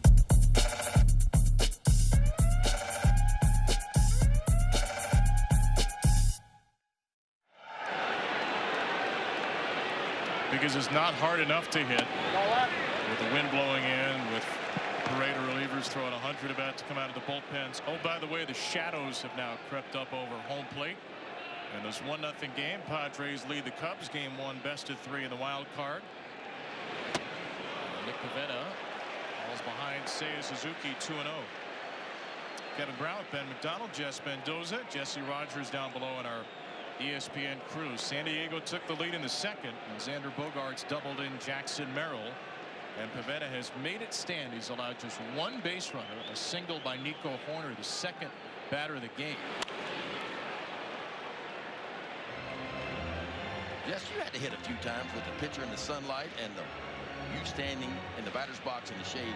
Talk to most hitters, they'll tell you that spin is just, obviously hitters hit off the spin. That's what they see. They can tell spin instantly when the ball comes out of the pitcher's hand. Do you ever have a problem with that? When it's further out. Where it's at right now is fine. Driven left center field. Seiya Suzuki. He rips it through the Wrigley wind into the brilliant sunshine, and Suzuki ties the score in Game 1 of the Wild Card Series.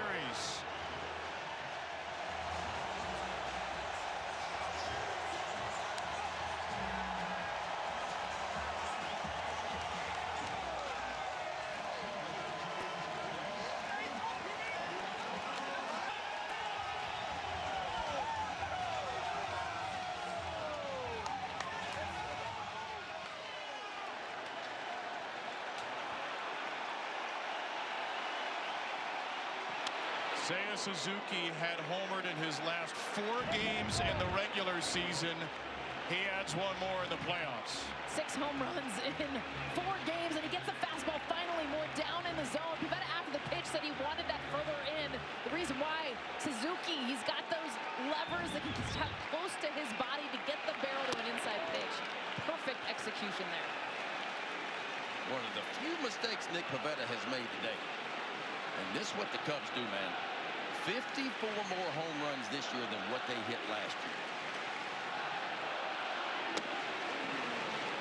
Well, Seiya Suzuki is the 4th player in Major League history to homer his final 4 games of the regular season and then go into the postseason. The others, Mike Schmidt, George Brett, and Ryan Howard. None of them homered in their first postseason game. So, welcome to Major League history, Sam. Fouled away 1 and 2 for Carson Kelly.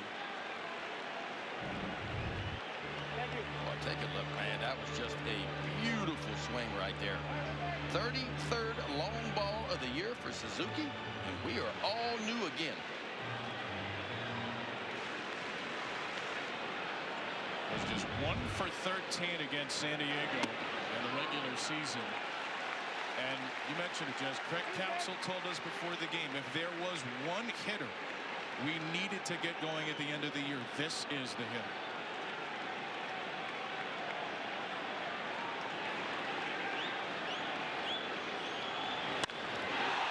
Kelly with a high drive to center field. Merrill is back. Sheets at the wall. And this one's gone. The Cubs smash out of their slumber with back-to-back home runs in the 5th. Suzuki and Kelly put Chicago in the lead.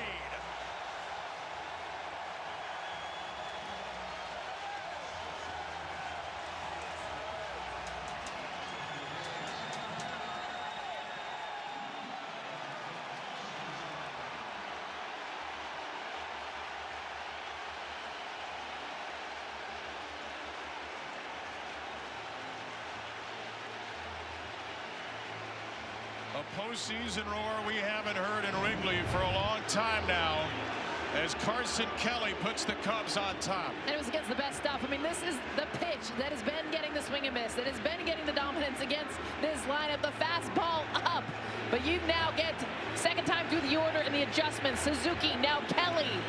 This is above the strike zone. As soon as you meet this, you create it on out of here. Back-to-back home runs for the Cubs. The game is about making adjustments.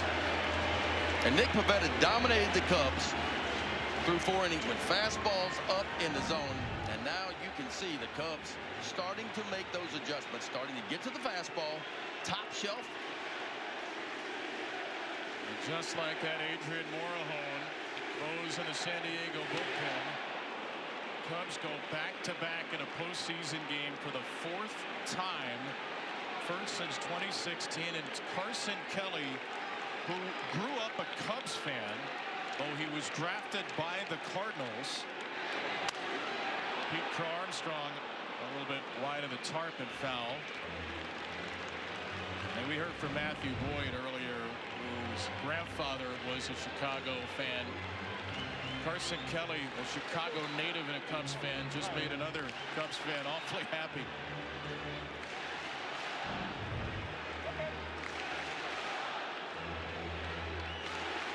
Pivetta terrific for 4, trailing in the 5th. PCA tries to bunt on 0-2.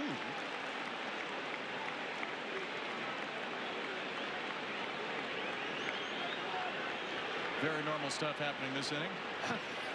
Well, he's reading Manny Machado at third base. If you look where Manny Machado is, Manny is well overplaying the shortstop position. Hey, you know what? Maybe it was worth a shot. He strikes out swinging. And it's the 7th for Pivetta.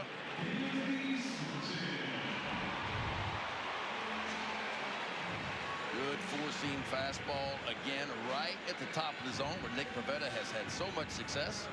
Pete Crow Armstrong's been chasing that ball today at the top of the zone. 7 Ks for Pivetta. Here's Swanson. And a strike to start. Dansby 0-1.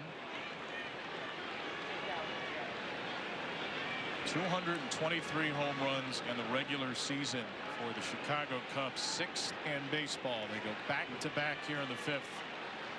Suzuki who had 32. Kelly who had 17. Cubs had 8 double-digit home run hitters, 8 with 13 or more, and they are all in the lineup today.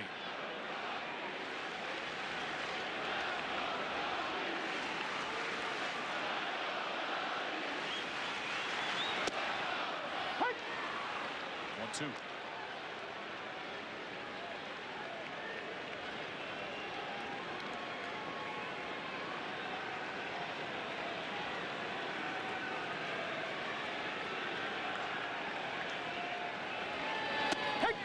Swanson throws it, and Pivetta's rebounded with back-to-back punch-outs.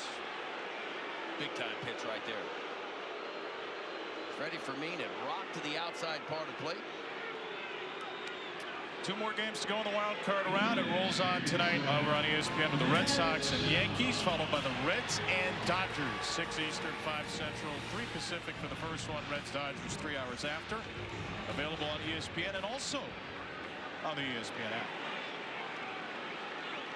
Crochet Freed and Hunter Green, Blake Snell. Game 1 Reds Dodgers.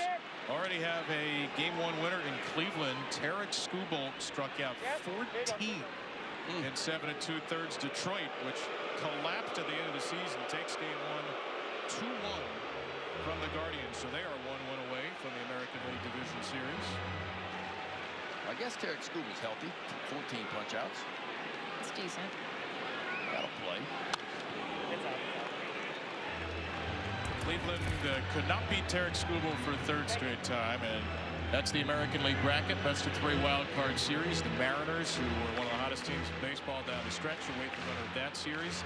And then all AL East, top half of the bracket. Blue Jays won a tiebreaker with the Yankees. They'll face the Yankees or the Red Sox. 2-1 here for the rookie Shaw. Feels like guys as wide open a field as we've had in a long time going into the postseason. I think so. I mean, the teams are so close. We talked about this. I mean, it's going to be who gets hot, right? What team is going to get hot in postseason play? Because all the teams I feel like that are in it have a real shot of making it to the World Series. Oh. Well, and the team that I would have picked that didn't is the Detroit Tigers. I mean, the downfall that they had at the end of the year. They come out, talk about the numbers, the stats, wipe them all clean. They win Game 1. They could get on a roll, especially behind Skubal.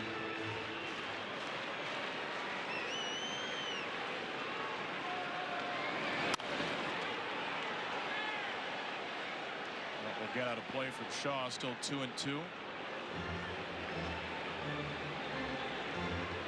Might be the last batter for Pivetta with Morejon ready to go. And the 3rd time through the order coming. Yeah, it feels like Pivetta's just emptying the tank, man. At 83 pitches right now. The jersey's got a little darker shade of punch. Ray Brown. He's able to pitch a breaking ball high, featuring a Rafael Nadal grunt. 3-2 for Shaw. The Wrigley faithful rises as 1. A lot of times you miss 3-2, you come back with the exact same pitch because you got a pretty good feel for it. Pivetta strikes out the final 3. Gets struck on the first 2. The Cubs were dormant for 4 innings, only 1 base runner until Seiya Suzuki's titanic line drive shot tied it. And Carson Kelly, the Chicago kid, puts the Cubs on top in the opener at Wrigley. Cancer isn't me. It's something I treat. And the less time I spend treating my cancer, the better. This is me. Discover an injectable immunotherapy, Opdivo Qvantig, for certain previously treated adults whose kidney cancer has spread. Unlike an infusion that takes 30 minutes, Opdivo Qvantig lets you receive treatment quickly in as little as 3 minutes. Opdivo Qvantig is an immunotherapy that works with your immune system to help fight cancer. Opdivo Qvantig can cause your immune system to harm healthy parts of your body during and after treatment. These problems can be severe and lead to death. See your doctor right away if you have a cough, chest pain, shortness of breath, irregular heartbeat, diarrhea, constipation, severe stomach pain, severe nausea or vomiting, dizziness, fainting, eye problems, extreme tiredness, changes in appetite, thirst, or urine, rash, itching, confusion, memory problems, muscle pain or weakness, joint pain or fever. Report severe or persistent muscle or joint pain. Tell your doctor if you have myasthenia gravis or Guillain-Barré syndrome. Immune system problems include Crohn's disease, ulcerative colitis, or lupus. These are not all the possible side effects. Tell your doctor about all medical conditions, including immune or nervous system problems, if you've had or plan to have an organ or stem cell transplant or receive chest radiation. Opdivo Qvantig can harm your unborn baby. A chance to live longer.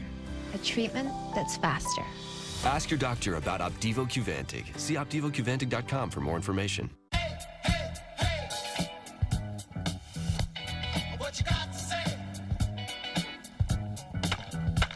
Say hey, hey, hey. You about us. We got now. The MLB app. Yeah, it's got game. This game. These games. All the games. Pre-game, post-game, and everything in between. This is baseball your way. With real-time stats, scores, breaking news, and custom content that hits every time. Because you choose the teams and pick the players you want to follow. So when they catch it on the field, you catch it on the app.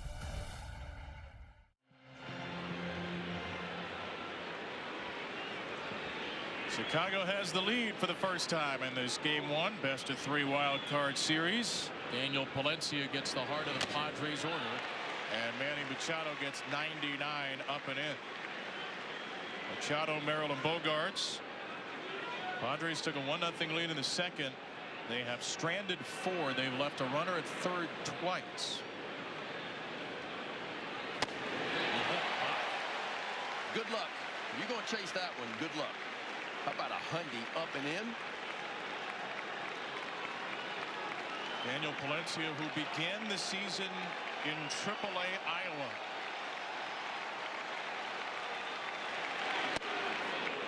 In fact, his season debut was in San Diego against the Padres April 15th through a scoreless 6th inning and a 2-1 Cubs win.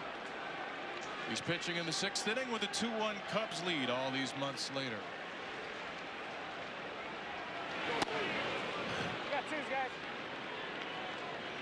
Not only is it 99 and 100, it's got some movement too. Some left to right in it. Manny Machado's probably wishing he was wearing a suit of armor about now. 2-2. Gets to 99, fouls it away. Play Ball is baseball's global youth initiative to highlight the fun and accessible ways to play our great game. To learn more, including how to find a league near you, go to playball.org and follow @PlayBall on X, Facebook, and Instagram. 5 straight smoke shows from Palencia. 100 again. Machado gets to it. 6 straight fastballs. 99 to 100, Ben. I mean, it's like it just takes off. You got the shadows to play with it too. I mean, look at this look. Oh, I love. Take you into your living room. Try to catch up to that. And they're all elevated too. It's not like it's down in the zone. Little breaking ball. Did he go? Yes, he did. Well, after that many fastballs, it's really hard to make adjustment on the breaking ball. I mean, it was a steady diet of 99 to 100, top shelf, and then you bend the little breaking ball. Breaking ball actually backed up a little bit. Little backdoor breaking ball. There's a look at it. See it spinning, but instead of it going right to left, went a little bit left to right, but plays the same. Texan Merrill one away. Drops another slider right on the corner. Padres bullpen gets all the hype, and understandably so, coming into the series. They led the majors in bullpen ERA this year, 3.03.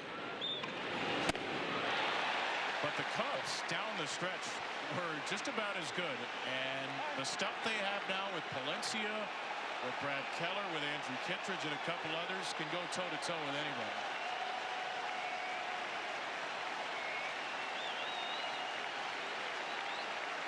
Oh, 2.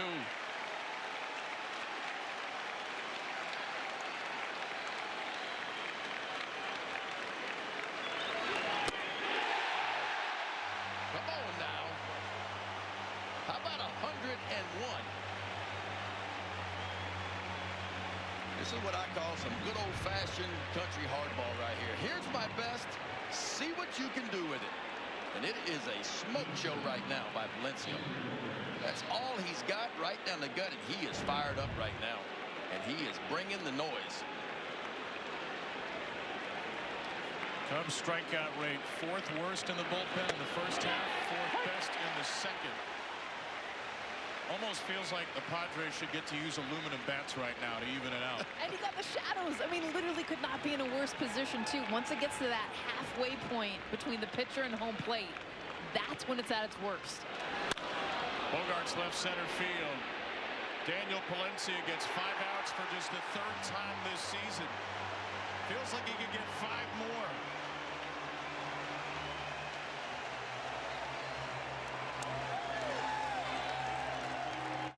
When choosing the right gear to cut, trim, or mow your yard, Ace has all the power you need to get the job done right.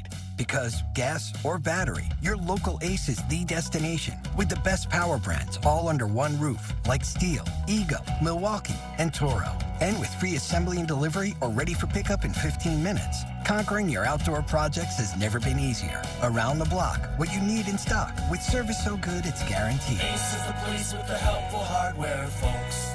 When my hair started thinning, I wanted to attack the problem head on. I chose Nutrafol because it was drug-free, and I didn't want the side effects. My thicker hair gave a huge boost to my social life, and I really feel the best I ever have. Get growing at Nutrafol.com/men. Chipotle just dropped Build Your Own Chipotle. Let's go!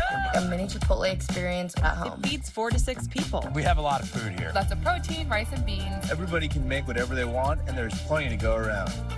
Absolute game changer. Welcome back. Give me what you got.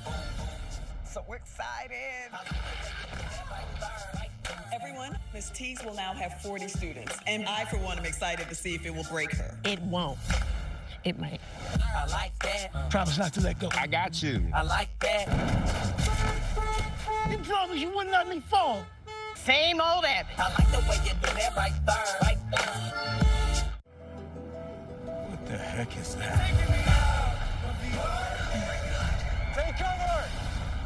118, brace for impact!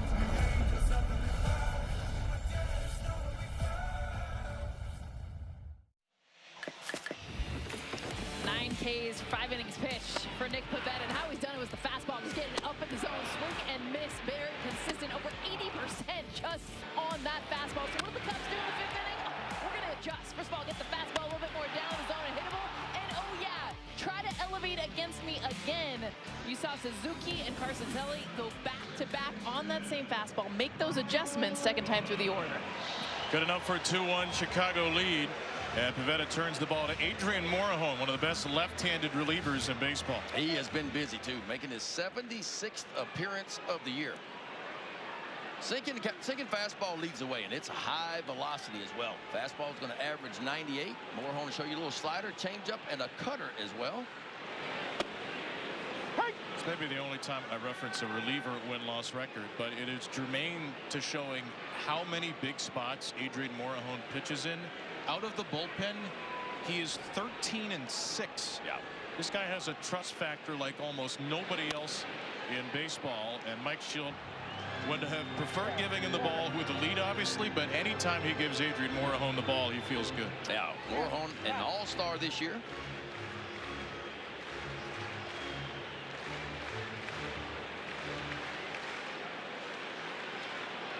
We'll face Bush, Horner, and Happ. Left-right switch for the Cubs. Like with a couple of outs in the air against Nick Pivetta. And Bush breaks his bat on a little flare to left field. That drops in front of Gavin Sheets. A little base hit for Bush in front of the deep Sheets, and the Cubs have the leadoff man on. Well, I tell you, you got to get your foot down and go 98 miles an hour. A little breaking ball to the outside part of the plate. Bush a little bit out in front, but he kept his hands back and just threw the head out right off the end of the bat. You could hear the bat crack and just kind of dumps it out in left center field in front of Gavin Sheets. So a good start for the Cubs here in the bottom of the 6th inning.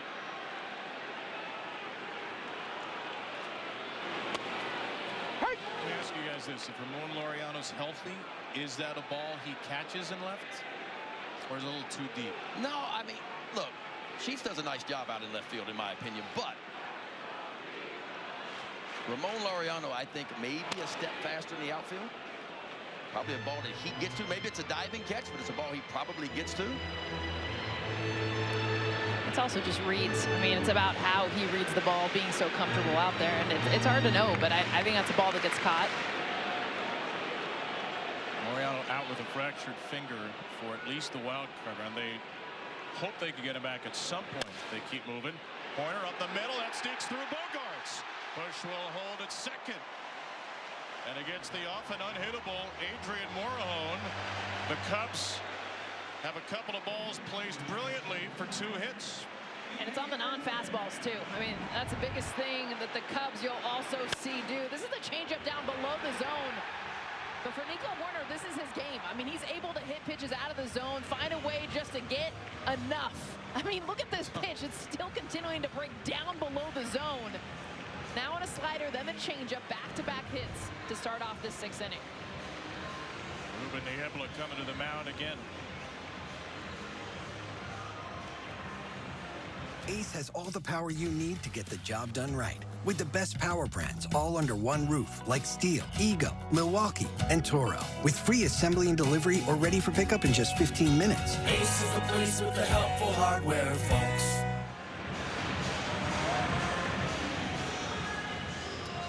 Well, Morejon's got to face at least one more batter.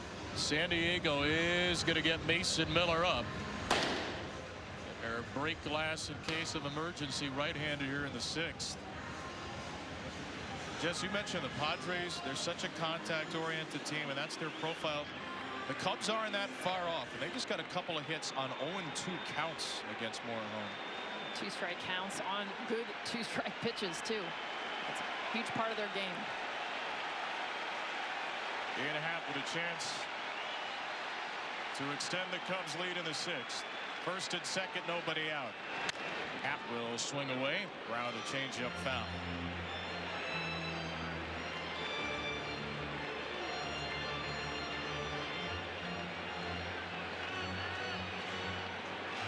This is Chicago's first plate appearance with a runner in scoring position today.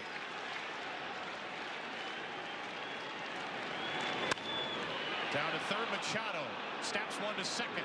Cronenworth to first. It's a double play. 2 enormous outs for Adrian Morejon. Boy, trying to create that ground ball was Morejon. First and second, nobody out. And a really good pitch at the bottom of the zone. And boy, you hit for Manny Machado, you can forget about it there. 5-4-3. That is about as routine as it gets right there. So Kyle Tucker has a 2-out chance with Bush at third. Tucker first pitch swinging into center field. Jackson Merrill ends a scoreless 6th. The fist pump from Morejon as he keeps this a 1-run game. The MLB Wild Card Series continues after these messages and a word from our ABC stations.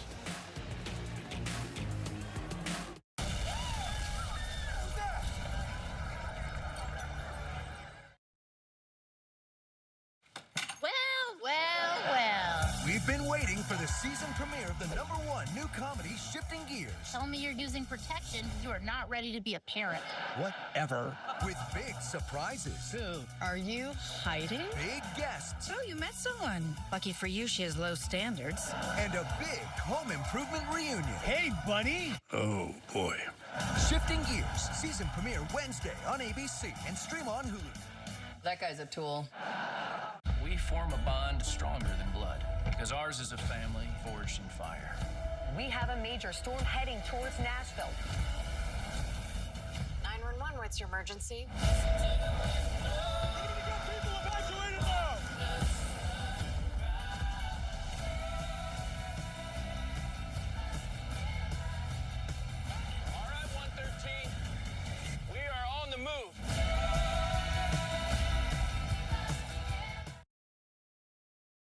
You give Morgan Guillory a puzzle, she won't stop thinking about it until it's solved. I'm Morgan. I work with the cops.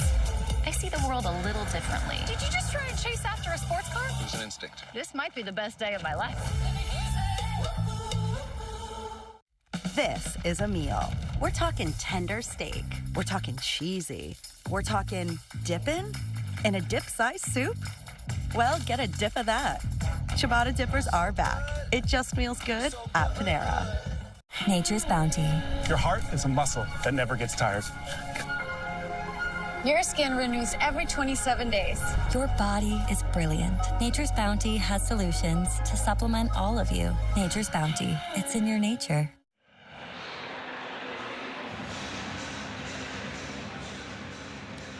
Eligible Capital One Rewards cardholders can redeem your rewards for tickets to the MLB postseason on Capital One Entertainment. Visit CapitalOne.com/entertainment. Last time Drew Pomeranz pitched to the postseason, he was with the San Diego Padres in 2020. Now he throws against him with a 2-1 seventh inning lead. Making his 58th appearance of the year. He has been really good. ERA 2.17. Yes, he can strike you out. 49 2/3, 57 strikeouts with a 41 strikeout to walk ratio, which is outstanding. Not a whole lot of secrets with Pomeranz. Fastball, knuckle curve, 2 pitches. Fastball right at big league average when you talk about velocity. Well, Daniel Palencia was insane. An inning and 2/3, 5 up, 5 down, 2 strikeouts on 17 pitches, throwing 101. And now the former Padre Pomeranz gets the 3 lefties, O'Hearn, Sheets, and Cronenworth. And O'Hearn puts the ball in the air in the left center field. Plenty playable for Happ. Just has to fight the sun. And down to a knee, he wins the fight. That was brutal. And impressive, because he lost the ball. And you guys, a lot of times you see a guy lose the ball and they're waving around, they give up. He stays with us. Here, you see him use the glove and then it's gone. He comes back in to find it and makes the catch. Ian Happ knows what he's doing, man. He's got the shades on the back of his hat, too. That would have been a good time. Yeah, 3-time Gold Glove. Is that the world's most helpless feeling? It's the worst, especially when it's that high, because then it's coming out and you don't know where it's coming. But when you've done enough games and you've played here enough, especially day games. Strike 2 ripped right in there to Sheets. Gavin Sheets popped out with a runner at third, 1 out in the second. Flight out, runners at first and third, 2 out in the fourth. Padres have had 5 opportunities to score a runner from third, 3 of those with less than 2 outs, and they did not score any of the 5. Yeah, and I'll tell you, when you don't need a base hit to score a run, you got to be big in those situations. But the Cubs pitching has elevated. And what was odd, we talked about Matthew Boyd, and he was really good all year long, but with runners in scoring position, his opponent's batting average 361, but yet he found a way to minimize damage.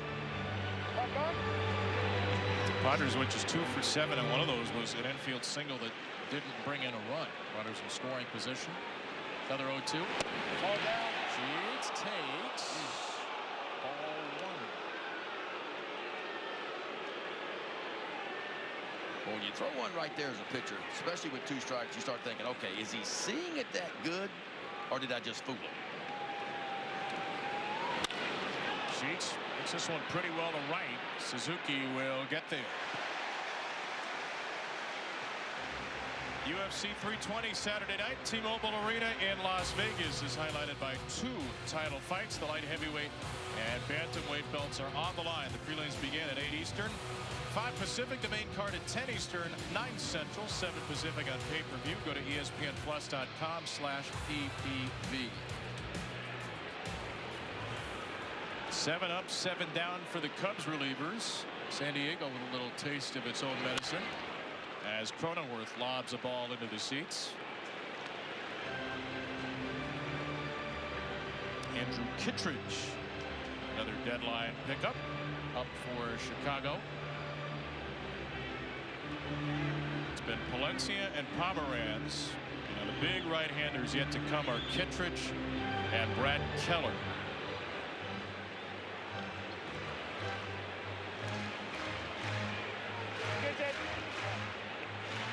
Remember, this is a best-of-3 wild card series. The ultra importance on game 1. We've seen a whole lot of sweeps in the wild card series. It's this format 2022, 10 of 12 have ended in sweeps. Cronenworth to center, lazy fly ball. Pete Armstrong and stretch time in Chicago. Cue the Eddie Vedder. Cubs by 1 in the confines. Mark Kerr, a man on a mission to be the greatest fighter in the world. Or will all his hopes and dreams come crashing down? Are you ready? Yes. The Smashing Machine, rated R. Get tickets now. Does a little hop bring a little luck? AI from Google Cloud figured out that over half the players hopped the foul line during the World Series. Their average swing speed was 3.9 miles per hour faster than those who stepped in chalk. And when they made contact, they barreled the ball 13% more. Now that's stepping up your game. Catch the game like never before with AI from Google Cloud. You know, the TimberTech products compared to wood, it's really the only product that I've personally found that has that look and feel of wood. It's the closest thing to it in the world of composites. You just really need to look at it. They've nailed the colors on this. There's a great range of color in there. The grain pattern, the comb look to it is fantastic. It doesn't have that like weird plasticky look. It just looks like it's supposed to be there. It looks like what you want it to look like. It looks like your investment made sense. Here at Once Upon a Farm, we chose the Capital One Venture X business card. With no preset spending limit, our purchasing power adapts to meet our business needs. And unlimited double miles means we earn more too. What's in your wallet? La playa is Spanish for the beach. If you can't remember that, the word Corona also works. Corona, La playa awaits. Are you ready? Yes. Come on, baby. I know what I'm doing, all right? The Smashing Machine, rated R. Get tickets now. Into the Wild of the 7th inning stretch with Pearl Jam's Eddie Vedder. Yes. Leading the crowd in an inspired rendition of Take Me Out to the Ball Game. Couple of innings after Eddie's Cubs took the lead with back-to-back 5th inning blasts. First one came from Seiya Suzuki. Yeah, Suzuki got him a heater, man. Inner part of the plate, he got those hands in tight, the barrel to it, and then right behind him, Carson Kelly. How about top shelf and blows one out of here? Cubs came down into the 5th inning, down 1-0, back-to-back homers, and that's where we sit right now. Cubs up 2-1. San Diego got a scoreless inning out of Adrian Morejon, who stranded a runner at third, and now Mason Miller on the postseason stage for the first time against Suzuki as he buries a slider 1-1. Here's the hardest throwing pitcher in baseball, Ben, and by the way, his best pitch is a slider. That's not fair, is it? For a guy that averages 101 with his fastball and his best pitch is his slider. But he has been dominant. Look at the K rate, 44%. Big league average, 22%. Three straight sliders. And he's ahead of Suzuki 1-2. We saw Mason Miller this year through 9 pitches, an immaculate inning, punched out the side on 9 straight sliders. Did that September the 3rd against the Orioles. And a slider there is fouled away by Suzuki. How do you deal with this, Jess? You know 103 might be coming, and you've seen slider, slider, slider, slider. Well, and that's the whole thing, is you're trying to be as late as possible, but knowing exactly what could come with the velocity, 102, 103 miles an hour, but it's the slider you're actually protecting against because that's the best pitch. Nobody's touched him for 20 straight appearances, Miller. And there's a fastball. I mean, that's insane. 103. What do you do with that? Here's what you do off Mason Miller. You pick one or the other. I don't think as a hitter you can cover both 102, 103 miles an hour and a slider too. So you almost try to sit on one pitch and hope out of the three that you get or 4 or 5, maybe he makes a mistake with the pitch you're looking for.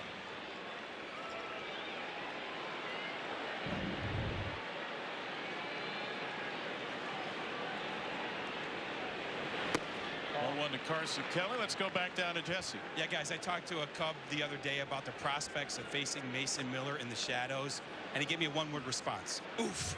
Yeah. That's it. Just oof. And I understood what he meant. Yes, sometimes it's as simple as oof, Jesse.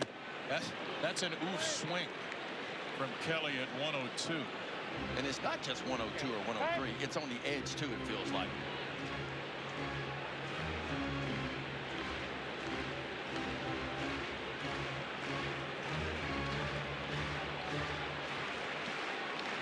Mason Miller, an out-of-nowhere prospect, has become the hardest thrower in baseball, added by A.J. Preller at the deadline. Perry is a slider. Kelly has no shot. There's strike 2. See how much he missed it by, though? I mean... That's looking heater and getting the slider is what that is. That's all it is. I mean, hitters hit 108 against the slider. And again, with the shade being around home plate, you just can't see the spin like you'd like to. 2 strikes to Kelly. Have a seat. Back-to-back strikeouts for Miller. The Padres have punched out 11. MLB Together is baseball's platform embodying the sports commitment to philanthropic causes and mental wellness efforts by teams, players, in the league. To learn more, please visit MLBtogether.com.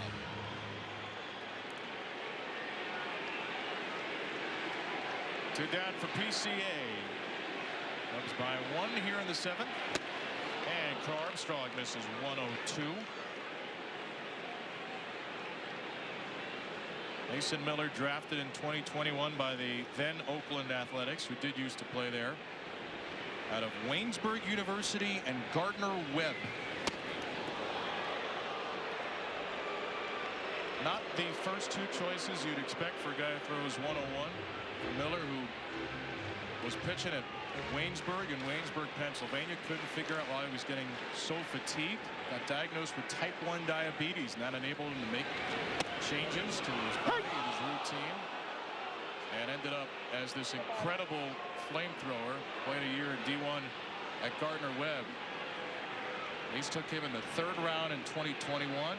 Padres paid a big price to get him at the deadline. And right now they're pretty happy they did. That's the most unhittable stuff of the game from Mason Miller. 3 straight strikeouts. I'll tell you, that's a big-time block, too, by Firmino Colexial. Mason Miller doing his thing. This is what he does, folks. It is a smoke show when he comes in. And, oh, by the way, he can spin it, too. Punches out the side. Cubs up 2-1. Sarah Benzino. Brandon Coley. Jablonski Auto Body, LLC. Yeah! Woo! What'd she call Harper? Oh, you mean Jablonski Auto Body LLC. We actually sold the Twins naming rights. You know, like stadiums do. Kids are so expensive these days. Here he comes. Oasis Breeze Tan and Spa. Yeah! If you need a tan, I'm your man. Could do business with you. Or we can look at some investment options for you. Works for us. The right money moves aren't as absurd as you think. What's the score? We're gonna rob an entire country. Shouldn't be a problem.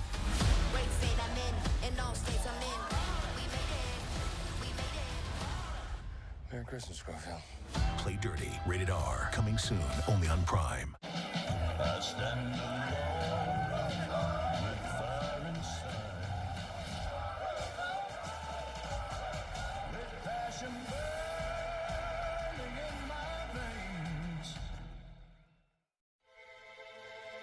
When you live with diabetes, progress is having your coffee like you like it. without an audience.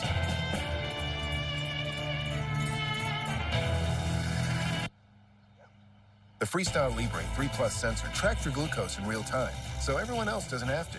And over time, it can help lower your A1C. Confident choices for more control of your life. This is progress. Learn more and try for free at freestylelibre.us.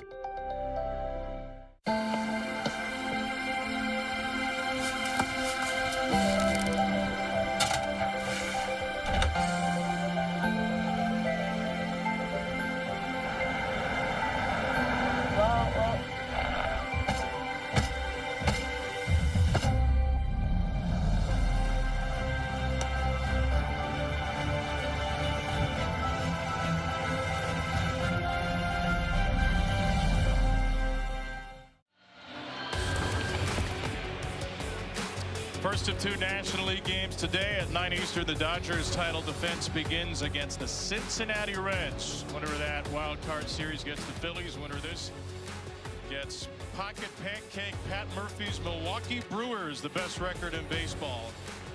Either it'll be an NL Central showdown, Cubs Brewers, or the Padres and Brewers, two teams that have never won the World Series. Chicago with a 2-1 lead turns to Andrew Kittredge here in the 8th inning. Valencia was outstanding. Pomeranz, and now the Cubs will turn to their third reliever of the day in the way of Andrew Kittredge, making his 55th appearance of the year. Sinker slider guy. A lot of two-seamers. He loves that pitch right there to the inside part of the plate. Loves the speed the bats up to get to probably his best pitch, which is that slider down the way to right-handers. The Cubs didn't make huge moves at the deadline, but Kittredge has turned out to be quite the coup, getting him a deadline day deal, or the day before for the Orioles. It was also the easiest travel of anybody at the deadline. The Orioles flew to Chicago for an off day. Kittredge found out the night before all he had to do was change hotels. And he's been terrific. His 1-2 to Fermin is popped out of play. Hitters talk about the deception he's got too, and you'll see it. It almost looks like he's out in the backyard getting ready to play some catch. It's kind of slow little motion, and that turn that he's got basically facing towards that third base dugout, it pops out of his glove. So you get that sinker Ben was just talking about, runs into righties. It has kind of that extra life because of this deception he does with his windup. There's the deliberation, and a pitch popped out of play by Fermin. It does just kind of look like Uncle Andrew just having a catch in the back. Just out playing catch with the boys. The beard helps too. It's yes. Just like, want to go out back and just throw a ball around. Kittredge always had a slow heartbeat, man. Buries that sinker to Fermin, over to Matt Shaw, and the leadoff man retired in the 8th. 9 straight outs for the Cubs bullpen. This is the batter, Fernando Tatis Jr. It's been a quiet bat. It's been a quiet bat for a lot of the Padres hitters, but this is the guy you circle. What he did in the postseason last year, big reason why the Padres won the games they did, and he has got to make an adjustment in this game if they want to get back into it. His last 2 at-bats were 1-pitch outs. He takes ball 1. Remember, Tatis last season went absolutely nuts in the postseason. He's got 6 homers in 13 career playoff games. And he takes ball 2.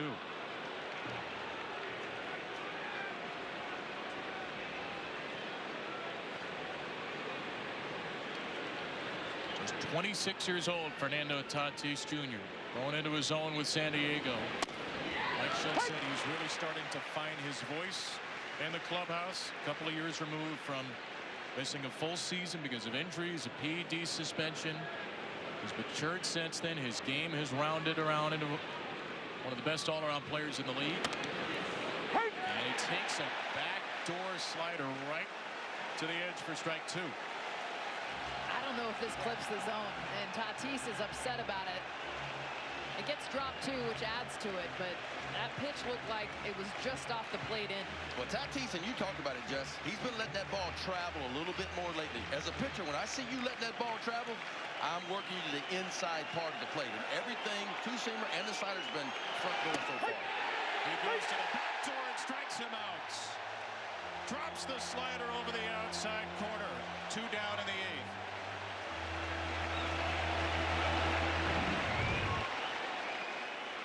He comes in the front door to get him with a slider pitch before this, and then gets it away. Normally this would be a mistake pitch. Comes back with it, top of the zone, just freezes the bat of Tatis. I'm not sure that's exactly where Kittredge wanted it. Probably wanted it a little more down and away, but because he did so much work on the inside part of the plate, it works. Well, Tatis had put 3 consecutive pitches in play. Then he takes 5 straight from Kittredge. And his passiveness met by Kittredge's aggressiveness. Cub bullpen dominant. Arise shows back. Takes inside. Luis Arise finished the regular season on a 15-game hit streak. He is 0 for 3 with a rare K. 2-1 Chicago with 4 outs to go. Arise drives one into center. Crow Armstrong's there. Andrew Kittredge keeps the good times going. The Cub bullpen spotless in game 1.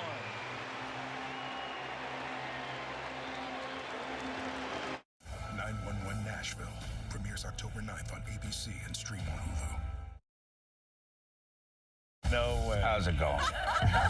We are seeking $500,000 for our company. The most life-changing show on television. This will determine your destiny. This is our American dream. Every Wednesday. The thrill and the magic of a flying carpet. This is incredible. Dreams come true. We're going to do $10 million this year. Wow! With the most guest sharks ever. I think this is your moment. New Shark Tank, Wednesday, 10/9 Central on ABC and stream on Hulu.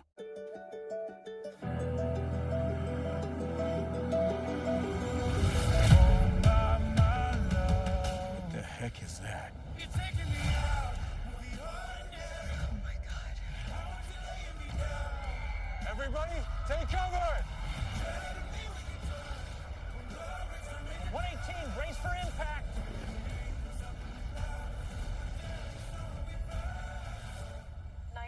What's your emergency? The Wild Card on ESPN, ABC, and on the all-new ESPN app. What I have uncovered is insane. Hidden tunnels, some freaky stuff, stolen art. I don't know how it all connects, but until I do, I'll bluff. You're sniffing at the wrong hole. Oh, I'm sniffing at the right hole. And it stinks. FX is the lowdown. Don't die. Don't get killed. All new Tuesdays on FX. Stream on Hulu.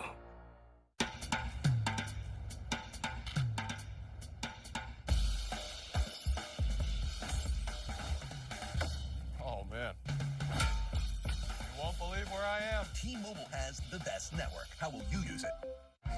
This copyrighted telecast is presented by authority of the Office of the Commissioner of Baseball and may not be reproduced or retransmitted in any form, and the accounts and descriptions of this game may not be disseminated without express written consent.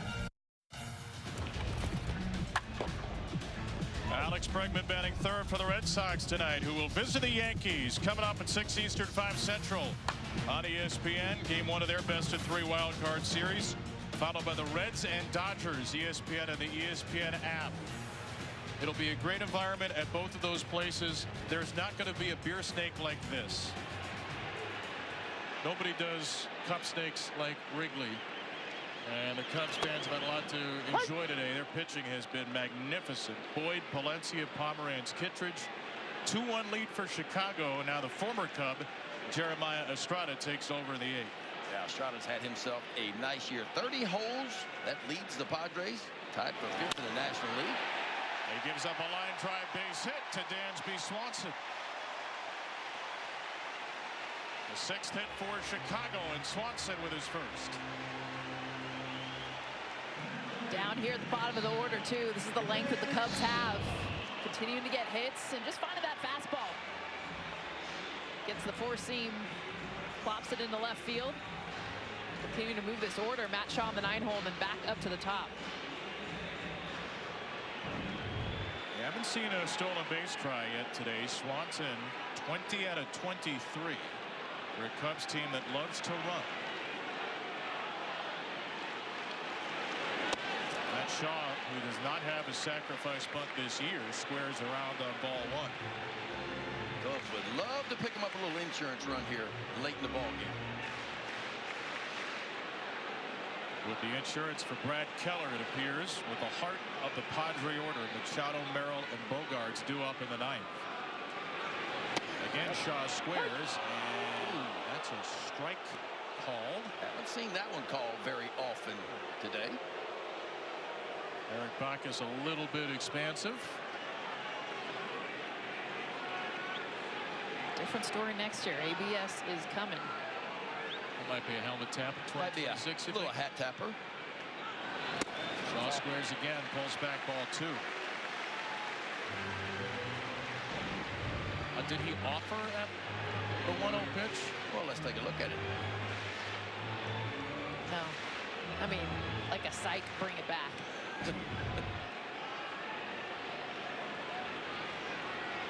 2-1 to Shaw. One stays on. Butt laid down. Pretty good time for Matt Shaw's first career sack bunt as a big leaguer. That's so good, too. Because Manny Machado over at third. You don't want to bunt it down the third base line because the way Manny Machado plays third base, he's looking right in your face. He'll get the out over at second base. Matt Shaw just punches it towards first base where Luis Arraez is. Well done right there. Well, how many of these two we'll see failed attempts all throughout the postseason, guys who have never done it. So being able to execute when you haven't done all season long, guys, is not easy. Great execution from Shaw. Yeah, and I tell you what the Cubs have been able to do this year, man. We talked about the home runs and the runs per game, but they hit really well with runners in scoring position. They 6th in baseball this year.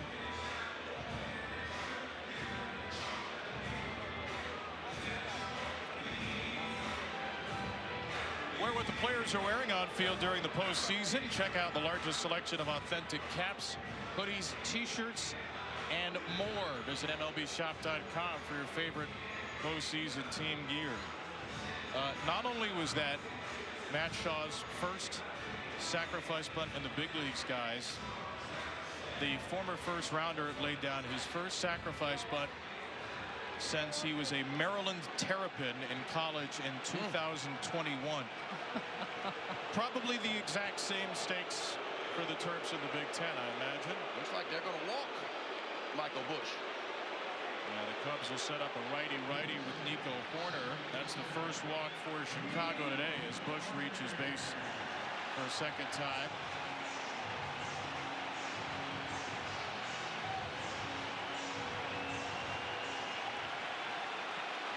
And here is Nico Horner. Cub fan favorite, 2 for 3 today. Now it's a bit of a dangerous game as Estrada throws the strike.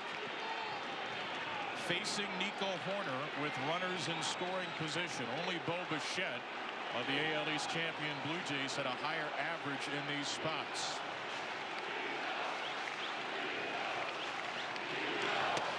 Horner with a rare swing and a miss. Another thing the Cubs have done really well in these types of situations this year, they don't ground into many double plays. The fewest grounded into double plays out of any team in baseball this year. Only 72 times they hit into a double play.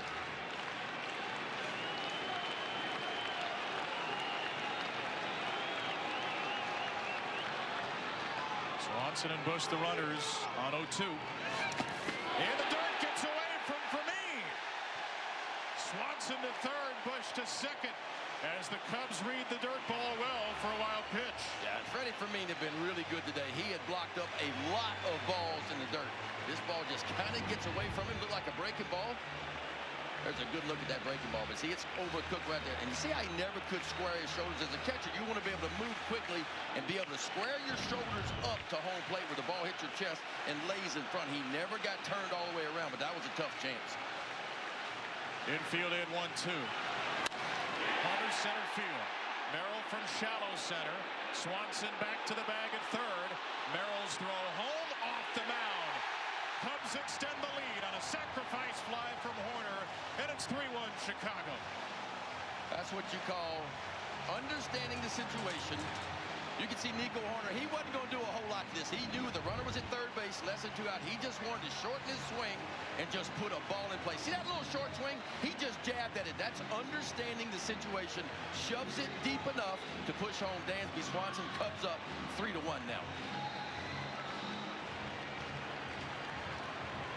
Not trying to do too much. Two-strike deliveries from Horner today. And Mike Schilt will go get Wandy Peralta with the Padres on the ropes. The NBA on ESPN is happening now. And we don't know who's going to catch fire or who will shock the world. We don't know which bucket will break hearts. What'll go down in the rumor mill or inside the NBA. We don't know who's turning up courtside or when we'll hear it. But we do know that for opening week, Christmas, finals, and everywhere in between, there's one place to call home. Stop playing with me.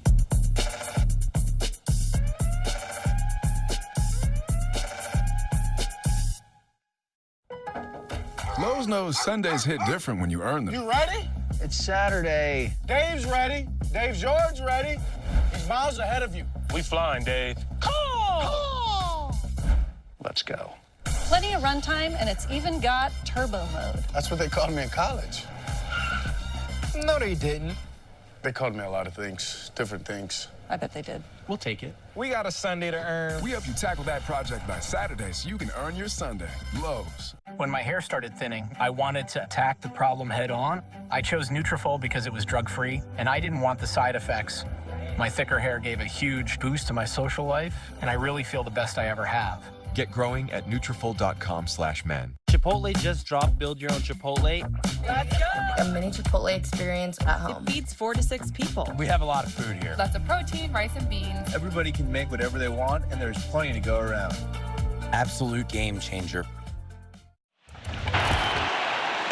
Nico Horner, best batting average, runners in scoring position for a reason. Takes a slider, pitch one, then gets the splitter, swing and miss. Now this is the key right here. Once the splitter is in the dirt and it's away, now you eliminate that pitch. Nico knows even 2 strikes, what's he gonna get?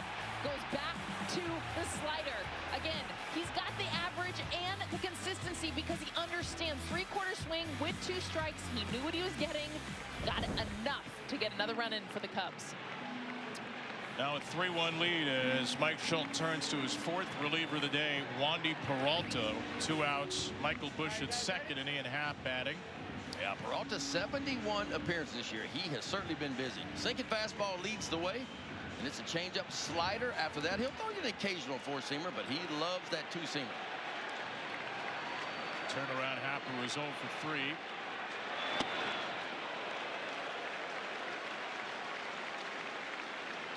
I want to turn Happ around because he has struggled a bit against lefties this year. OPS is 103 points lower versus left-handers.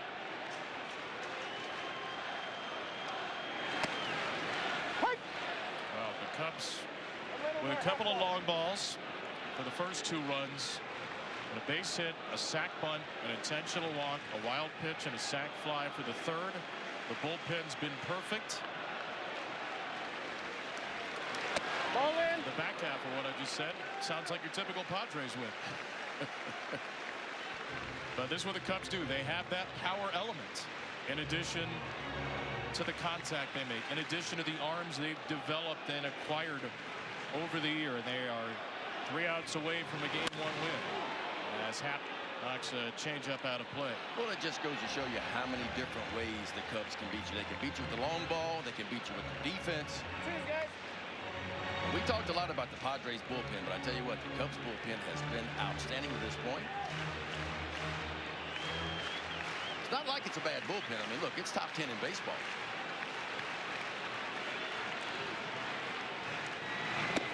That takes ball 3.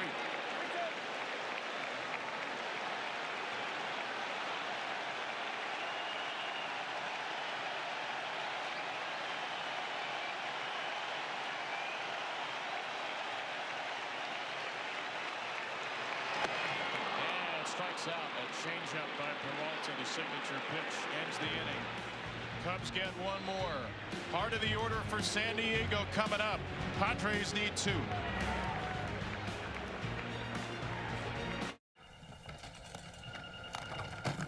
This your bag, sir? What gave it away? Oh, you the Geico Gecko! I'm a huge fan. I filed a claim for my car with the Geico app. Only took 2 minutes. Well, I mean, Geico's all about getting more than just savings. The next time, how about less fluid ounces? Fair enough. Oh. You use this much serum? Well, my skincare routine requires...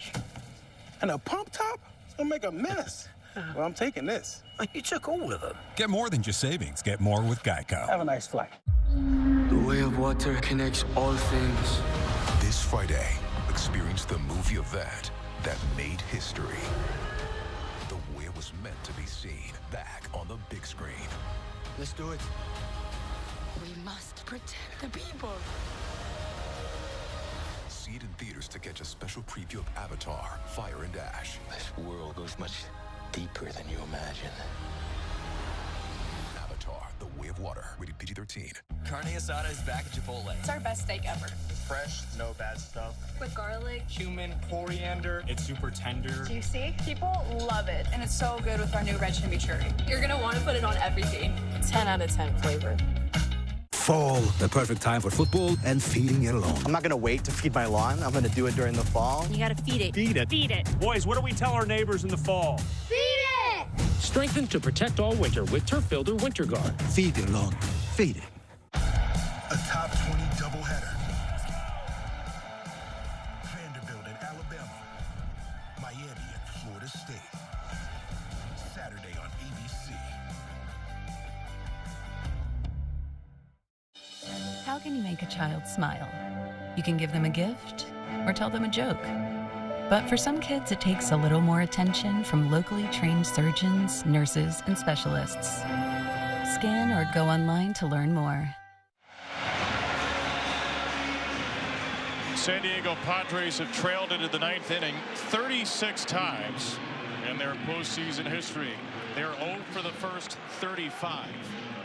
And Mike Shilt's team will need at least 2 against Brad Keller, with Manny Machado, Jackson Merrill, and Xander Bogaerts, the heart of the San Diego order, due up in the ninth.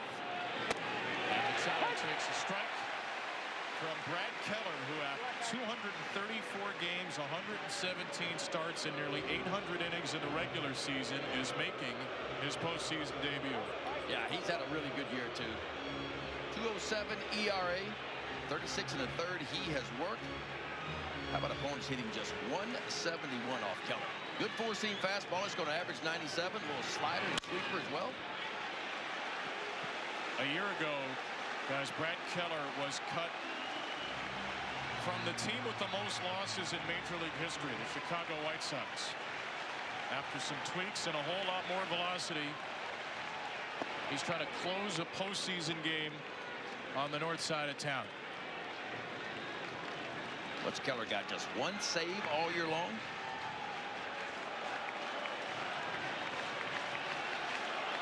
Three saves? He just missed with a low fastball to Machado.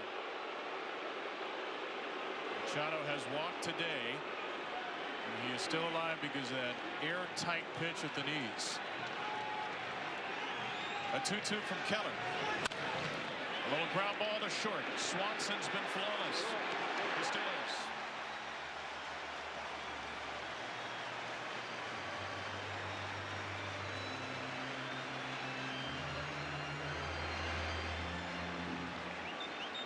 Cubs bullpen today. Palencia perfect through an inning and 2/3. Pomeranz perfect in the 7th. Kittredge perfect in the 8th. Fly ball to center. Jackson Merrill. Crow Armstrong in front of the ivy for out number 2.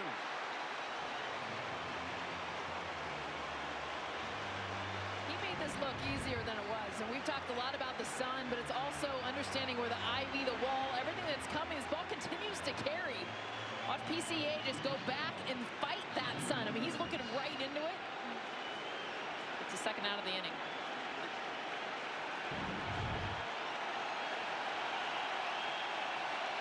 39,000 plus are ready to scream "Go Cubs Go" at the top of their lungs here. And we got a mess on our hands right now as Keller stepped off. The pitch clock did not reset, and then Xander Bogaerts just got called for an automatic strike.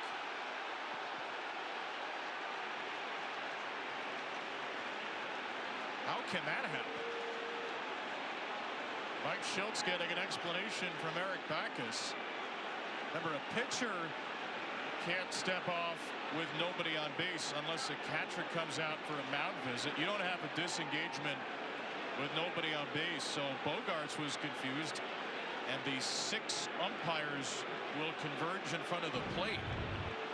Did Keller step off? Okay, you see Keller left. Yeah, so he steps off. When he stepped off, Bogaerts stepped out. Now he stepped off, and it looked like he asked for a reset, but again, there is no pitch clock reset with nobody on base. So Eric Backus never grants him the reset.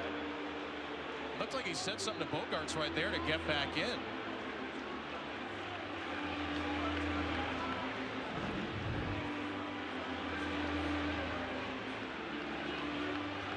After a brief consultation, the batter will be charged a timeout, not a strike. 0-0. All right. Todd Titchener, the crew chief, confirming that common sense still exists. Yeah, exactly.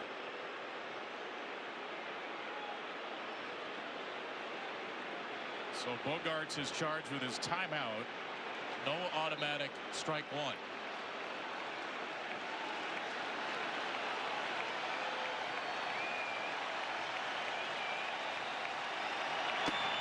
And there's ball one.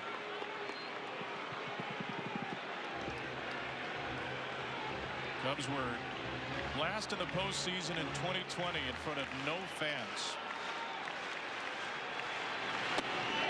Strike one to Bogaerts. Chicago was swept by the Marlins in the Wild Card Series that year. 2018, they lost the Wild Card Game at Wrigley to Colorado.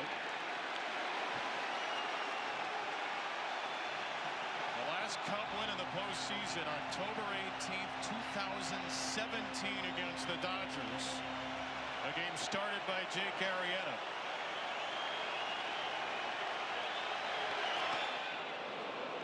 Hoping to reclaim some of that magic. Jake Arrieta threw out the first pitch today.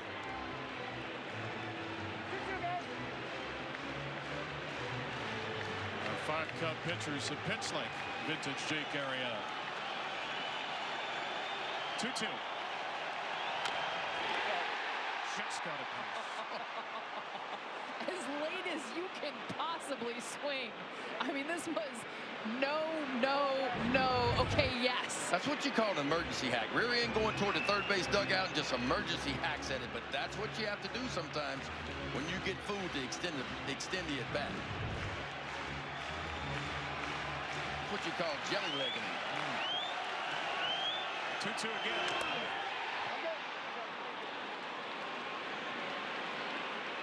Maybe a little more solid jelly in the legs there, but Bogaerts in full parachute mode. We'll see a 7th pitch. He's the only Padre to drive in a run today. His RBI double in the second made it 1-0. It's been all Cubs since. 7th pitch from Keller. Striking that looking. Keller closes the door, and the Cubs claim the opener.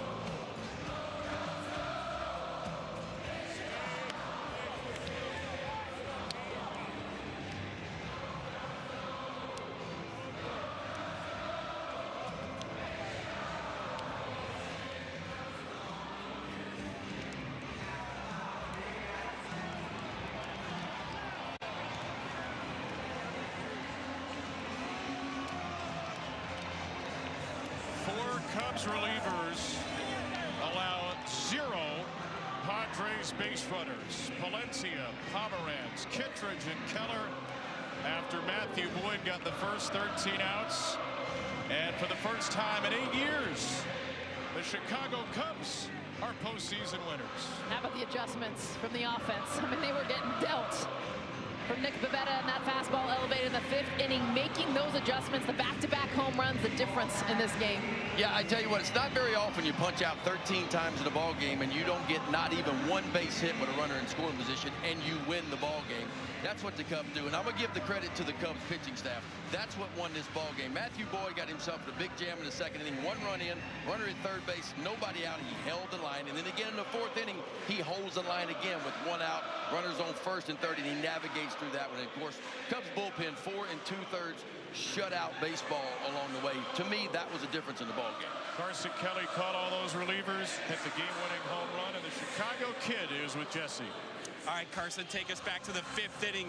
What's that feeling like as you're rounding the bases, putting your team ahead in a playoff game? Oh, man, there's no better feeling than it. You know, Sam put a great at-bat, the at-bat before, and just getting a chance to go up there and, you know, put a good swing on a good pitch, and pretty cool to see it go over the fence. Yeah, Nick Pivetta was beating you guys at the top of the zone. You beat him in that moment. Was there an adjustment made, or were you just ready to hit that high fastball? Yeah, he was attacking with a lot of fastballs, and you know, I kept swinging underneath. The guys were swinging a little bit underneath it with that carry, so you know, making a little adjustment, go right to it, and you know, put a good swing on it. And it was about that time that Craig Counsell brought in Daniel Palencia. What's it like catching him at 100 with the shadows coming over home plate? And you're playing hockey goalie half the time, you know, but you know, our guys did a tremendous job. We played great defense. The bullpen came in and locked it down, and you know, it feels really good to have this win. First home win in a long time for a Cub team at Wrigley Field. What's the feeling like and the vibe? I mean, right now you see it's still going. You know, it's pretty awesome, pretty special to play here, and you know, the support that they give us, and you know, let's do it again tomorrow. Congrats, Carson. Thank you. Back to you, Kevin. Jesse, that is a feeling I imagine Carson Kelly's been wanting to savor for a long, long time. His postseason debut, the team he grew up rooting for, and he puts them ahead 1-0 in the best-of-3 wild card series. The Cubs can't close it out tomorrow, 3 Eastern, 2 Central here on ABC. Let's go back down to Jesse. All right, have Nico Horner here. Big insurance run in that 8th inning. Once you get down 2 strikes, what's your strategy at that point? Yeah, it was huge. The runner was able to get to 3rd, less than 2 outs, be able to put something in the air there. That felt great to give us some insurance. Playing behind Boyd early on, he made one little mistake to Bogarts, but other than that, looked pretty good. What was it like from second base? Yeah, he looked great. He's had such an incredible year, and those plays Dansby made to keep us in that game were really huge for the momentum of this game, and just a really nice all-around win. As you take the field and then come off the field in the 9th inning, describe the feeling as a baseball player at Wrigley in a post game. Yeah, we're very spoiled here. It's no secret. These are incredible fans. So I've been here for a little while now, and to be able to play playoff baseball in front of them is an incredible feeling. So hopefully we got a lot more. And it's so incredible that tomorrow's an elimination game. You guys can wrap up the series that quickly. Yeah, one day at a time. I know this wild card series is really fast, so have a good sleep tonight and back at it. Thanks, Nico. Yeah, of course. Thank you. Back to Kevin. Jesse, thank you. Yeah, the Padres will turn to Dylan Cease. He'll need to pitch well in all likelihood to save San Diego season and get a Game 3. Cub starter to be determined. A brilliant day to start Game 1 of the wild card series. The Padres scored first. The Cubs scored last. Chicago wins it 3-1 in Game 1. For Jessica Mendoza, Ben McDonald, Jesse Rogers, our outstanding crew, I'm Kevin Brown.